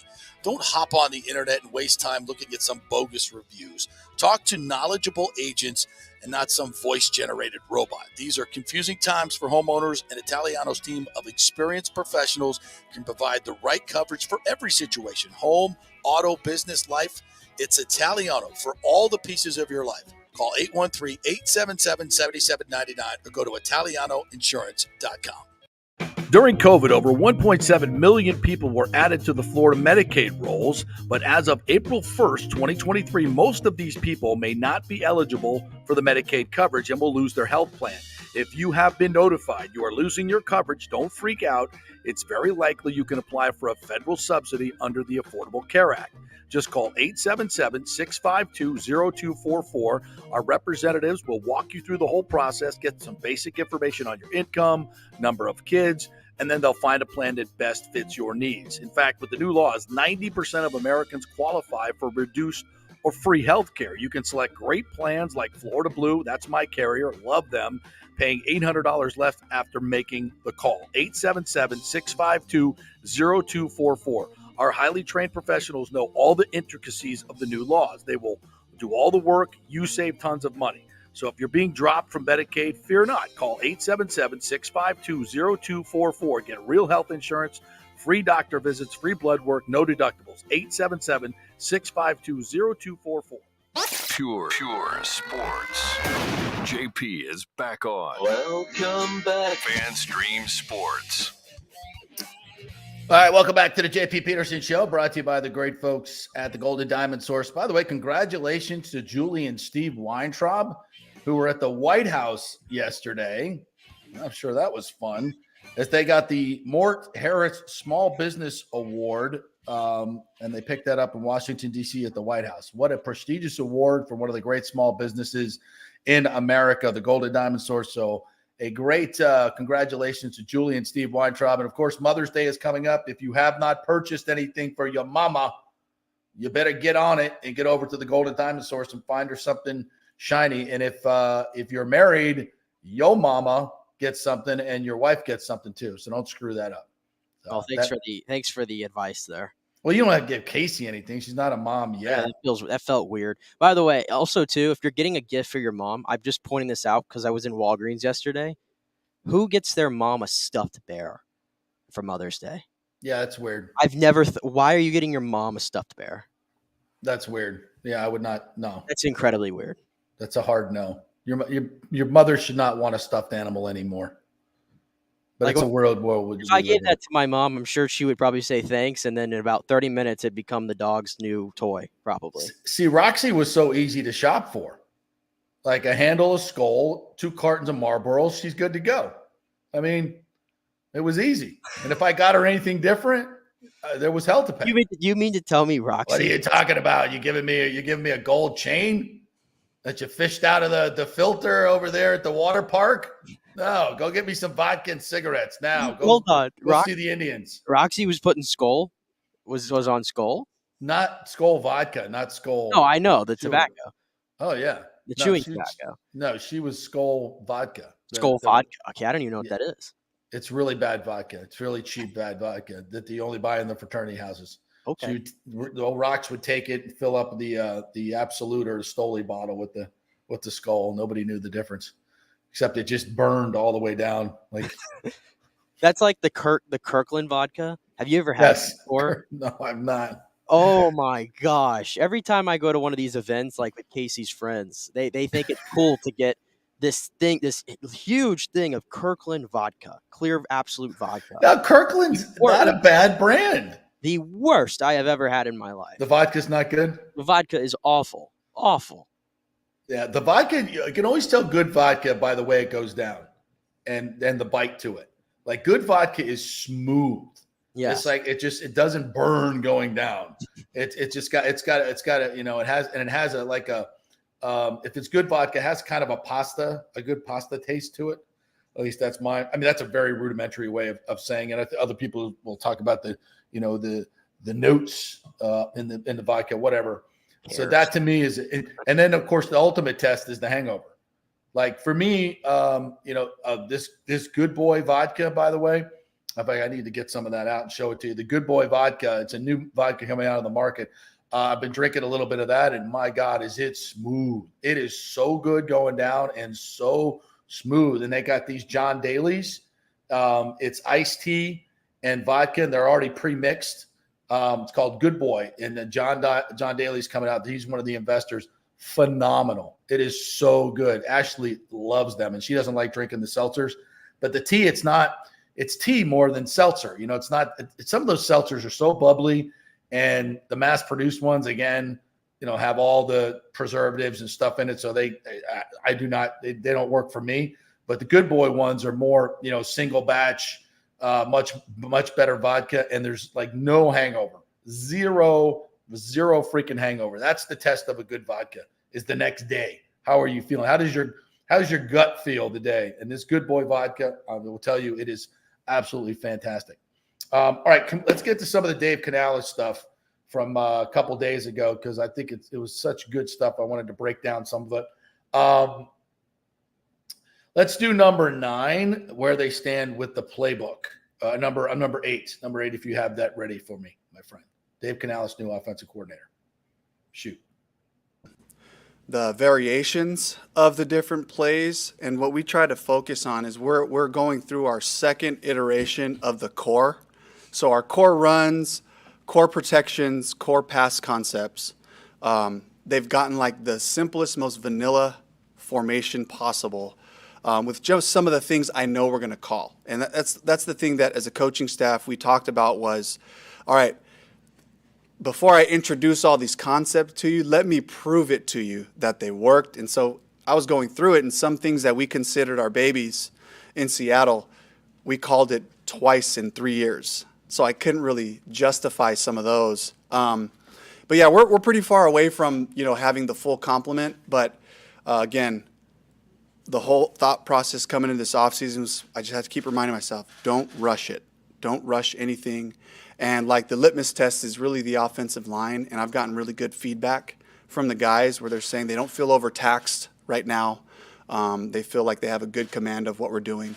So that's kind of where we're at right now. And I love this approach that he's taken here because, you know, I always go back to John Gruden. Nobody knows more about offensive football, has more knowledge than John Gruden.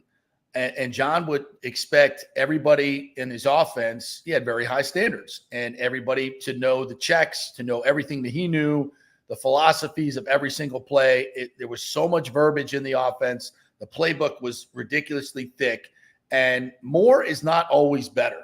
More, and you, if you can't communicate to your players and they can't grasp the amount and the volume that you're handing them, that knowledge is useless. In fact, it's counterproductive. It's counterproductive. You got to, as a coach, know what guys can handle because execution is the key. You know, if guys are thinking too much, they're not reacting and they're not playing as fast as they can play. So volume is not always better. You want to have variations, but you don't, too much volume, it gets counterproductive at some point. So I you know, again, he hasn't called one play, but he certainly wins the press conference for me every day. Let's do number 10 on what he's seen so far from Baker and Trask.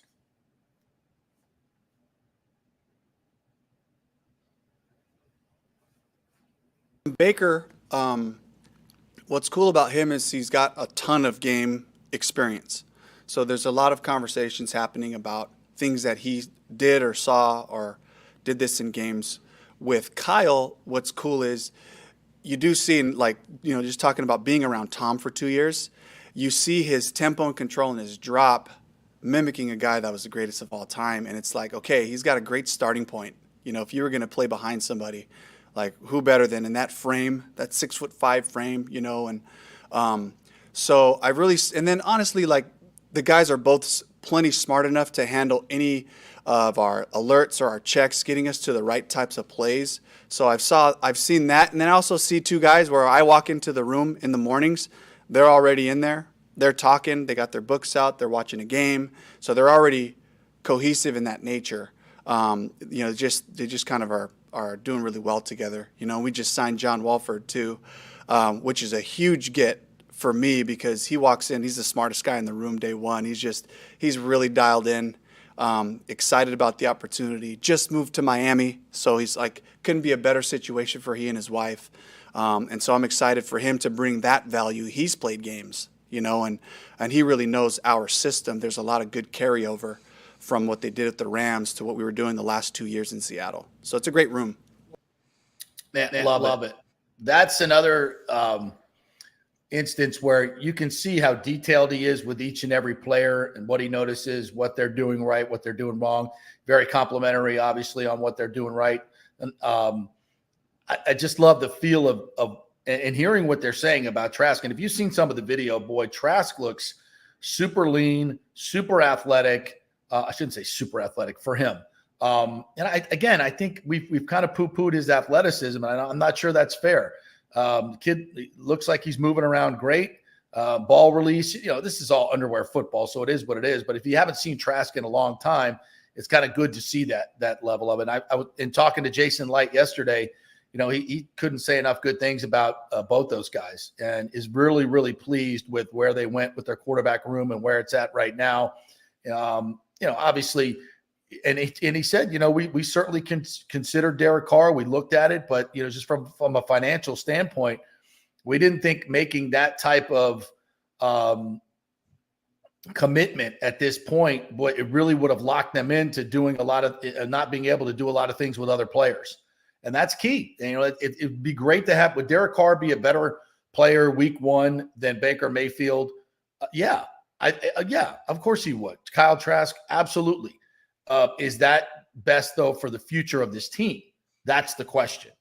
And I think they feel like that with the flexibility they have with Baker's contract, if he hits, they're not going to let him out of here. Don't worry about that. If Baker hits like Geno Smith, he's not going anywhere. He's young, he's talented, and we'll see where it goes. If he doesn't, you just cut him, say goodbye, and go to the next option. Yep. So, Canales, by the way, he gave it away there. This is going to be an offense that's almost replicated what we see in Los Angeles. Oh. And that has to be a godsend to hear. Yeah, especially for Chris Godwin, who's playing Cooper Kupp. Oh. Might have 130 receptions next year. Who knows? I know. All right, last one, number 11, on his thoughts on the 2023 draft haul. There's Dave Canales, new offensive coordinator.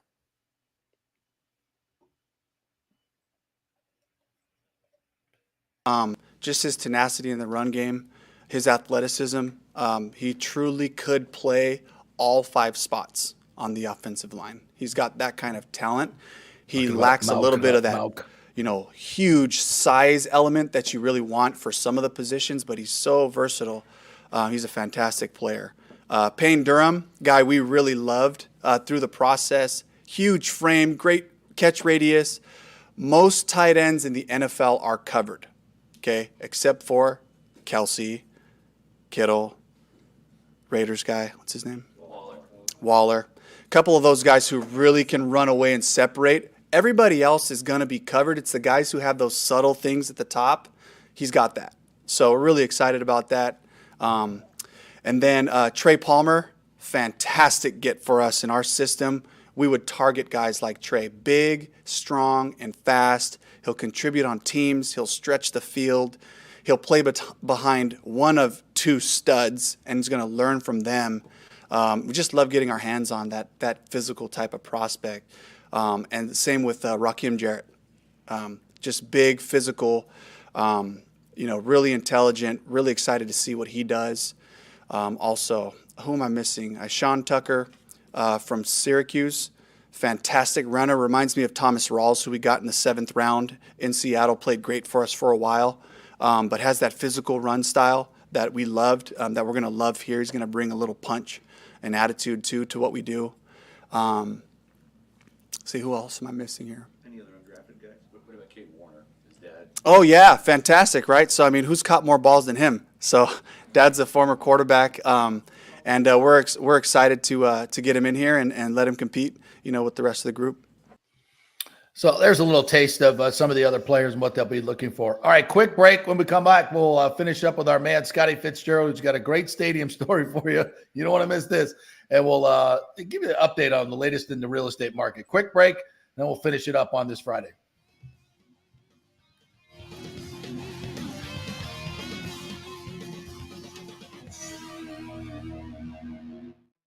Hey guys, are you experiencing those feelings of getting older, lower sex drive, fatigue, hot flashes, moodiness, or you just don't feel like you had the vitality you once had? It's a chronic problem.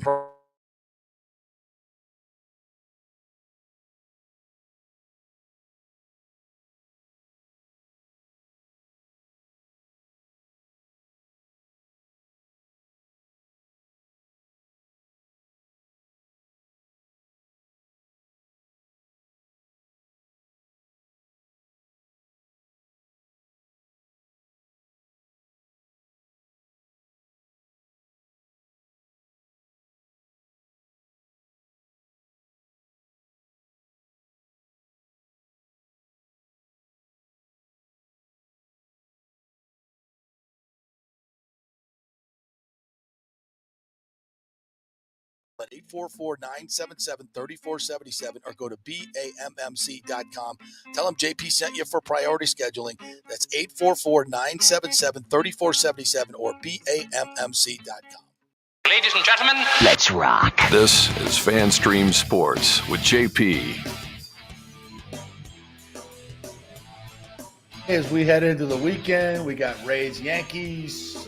We got some good playoff action going on, and we're still digesting the Bucs schedule and Bucs minicamp. So we'll have lots of good stories for you on Monday as far as rookies minicamp goes. All right, our good friend Scott, the mortgage guy, Fitzy, the mortgage guy from American Mortgage Services, jumping on the line with us on this Friday before he goes over to Hooters and smashes some wings because FSU beat Florida. Somebody's got to pay up a bet. What's up, partner? How are you? Hey, how you doing, JP? Yeah. Who was it that lost that bet? That's the foot in the bill for what unlucky Gator was this that has to pay off today? Well, I want to give him a little plug too. It's Peter Bennett. Pete's been a longtime developer and builder in the South Tampa area, and diehard Gator. We've been friends since I moved to Tampa, so we've been hanging out a long time. But we've had an ongoing bet with the Florida State game. The loser buys the Hooters for the whole group. So we've been doing this for a long time, and obviously the Gators lost last year, so Pete is ponying up at 12:30. But I do want to give Pete a plug. He, he's bought a lot of properties and developed a lot of properties in South Tampa. He got me started back in the early to mid 90s, redoing houses in Hyde Park and stuff. There you go. Pete and his wife, they bought it's really cool. It's on HGTV tonight at 9:00. It's the 100-day home build. The local couple that cool that do the build stuff, but it's pretty cool. It's a hotel they bought. It's like a 12-unit hotel in Indian Rocks. They bought in 2016. Bought it for a really good price, and it's kind of outdated. It's an old 1960s mom and pop hotel that's right on the beach. And they hired this couple that actually they live out in Riverview that have this TV show called the 100-Day Build. They build brand new homes in literally a 90-day period. And they brought them in, and the show is on at 9:00 tonight. So set your DVRs if you can't watch it live. It's this Friday and next Friday. And basically they go into this old hotel, gut it, and pretty much redo it. And it's already on the market now for Airbnb and vacation rentals, which is really cool. So awesome. Pete's thing on tonight should be pretty cool. I love that show. HGTV tonight, 9:00. Check it out. To Pete Bennett. 9:00. Yeah. All right, cool. Beachfront build. Peter. All right. So we were talking the other day about old stadiums, and why you and I grew up with the Orange Bowl, just a shithole, but they had magic to them. Notre Dame Stadium is another one. Don't quite have the modern amenities. So I kind of told the Cliff Notes version of what happened to you, and I said, why don't I just let Fitzy come on and just tell the whole story and regale the folks? So go right ahead. The floor is yours. The dirty floor is yours. I was with Dr. Haim, actually. It wasn't 93, though. That was the game of the century. I was actually there. That's a whole nother story. I could keep going for hours. You've heard most of those stories from that game. But this was 2003 when Ty Willingham was the coach, and Florida State beat Notre Dame 37-0. Yep. And it was a weekend where it was Halloween. We were in Chicago, and this was in 2003.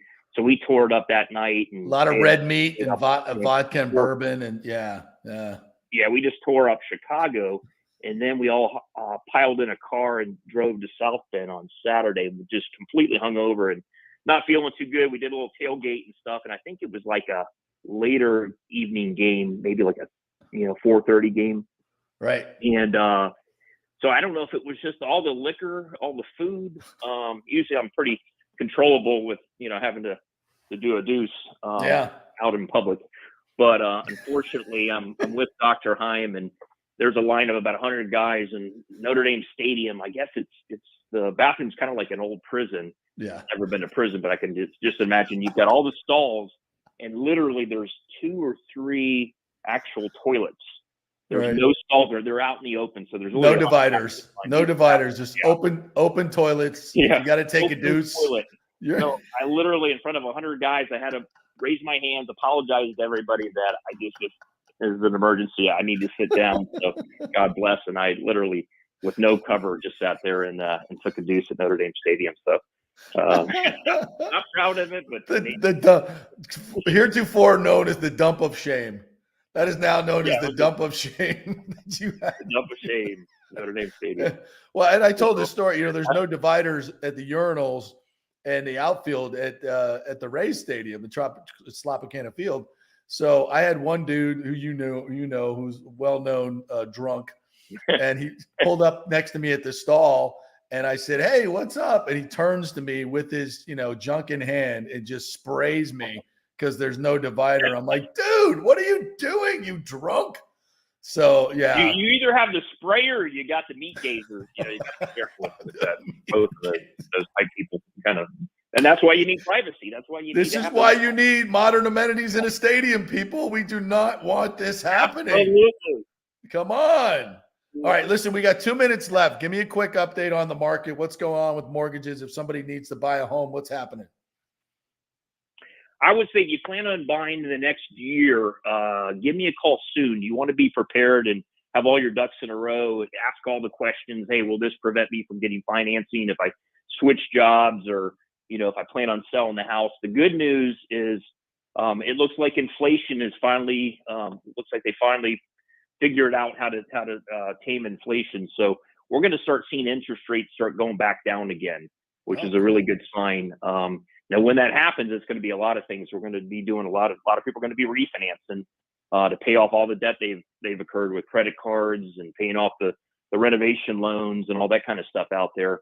But also too, when rates go down, a lot more people are going to put their houses on the market. So there's going to be a lot of, it'll increase in inventory. And that's the big thing right now is there's not a lot of houses in inventory that's on the market. So that's why we're kind of in a stagnant stage right now. Things are just, so that's one of the big things. So, but good news is on the inflation and that's why the short-term interest rates, people are complaining, they took an equity line out, 5 years ago at 3.5%. That equity line now with all the adjustments the Fed has made, that rate's 8 to 8.5%. So it's getting a little painful for some people that literally have seen their mortgage payment double and triple. Hey, quick question from quick question for one of our listeners says, do you have any products for new construction loans? We do. Yeah. We've got new construction loans. We got renovation loans. We've got all kinds of creative things. A lot of times what I'll do, people will write up front, ask for a product. And once I have a discussion with them, we talk about everything because, I've owned vacation rental properties. I've done new construction. I've done renovation. I've done a lot of creative type stuff. A lot of times we end up deciding on different ways to finance it, better options, so that conversation is good to have. And I can give some suggestions on, better ways to use monies, elsewhere that maybe is sitting, not making any interest or, whether it is the mortgage or whatever. So yeah, those conversations are key. All right, Richie, you just reach him, Scott@amstampa.com. Email him, Scott@amstampa.com. It's always a free call. Scott's going to help you out. He'll spend lots of time with you and get all your financials and be able to tell you what the rates are, what you can do, what your options are. So he doesn't just help you with the mortgage. He helps you out with all of your other debt as well to get everything in the best possible way, and you can spend as little money on interest as possible. So do that, Richie P. Thank you, Fitz. Guys, prices are not going down in the Tampa Bay area. We're not going to see prices going down. So don't believe in that. Yeah, don't be waiting for the prices to go down because just get the mortgage now and you can always refinance later. So just jump in now because what you'll save in the prices from going up, you can actually save on the entry. So, all right, Fitzy, go enjoy those wings, man. I wish I could join you, but I got to work. All right, guys. I'm working stiff. All right. Thanks, buddy. All right, that'll do it for us here today on this Friday afternoon. Now, I'm heading up to Zephyr Hills, Sarah Vandenberg Complex. We're going to do a little exhibition and press conference tonight for Padel. The new Pro Padel League will be here all weekend long. So come on out on Saturday and Sunday. Go to ProPadelLeague.com and get your free tickets and come on out and join us. Have a great weekend, everybody. Go Rays.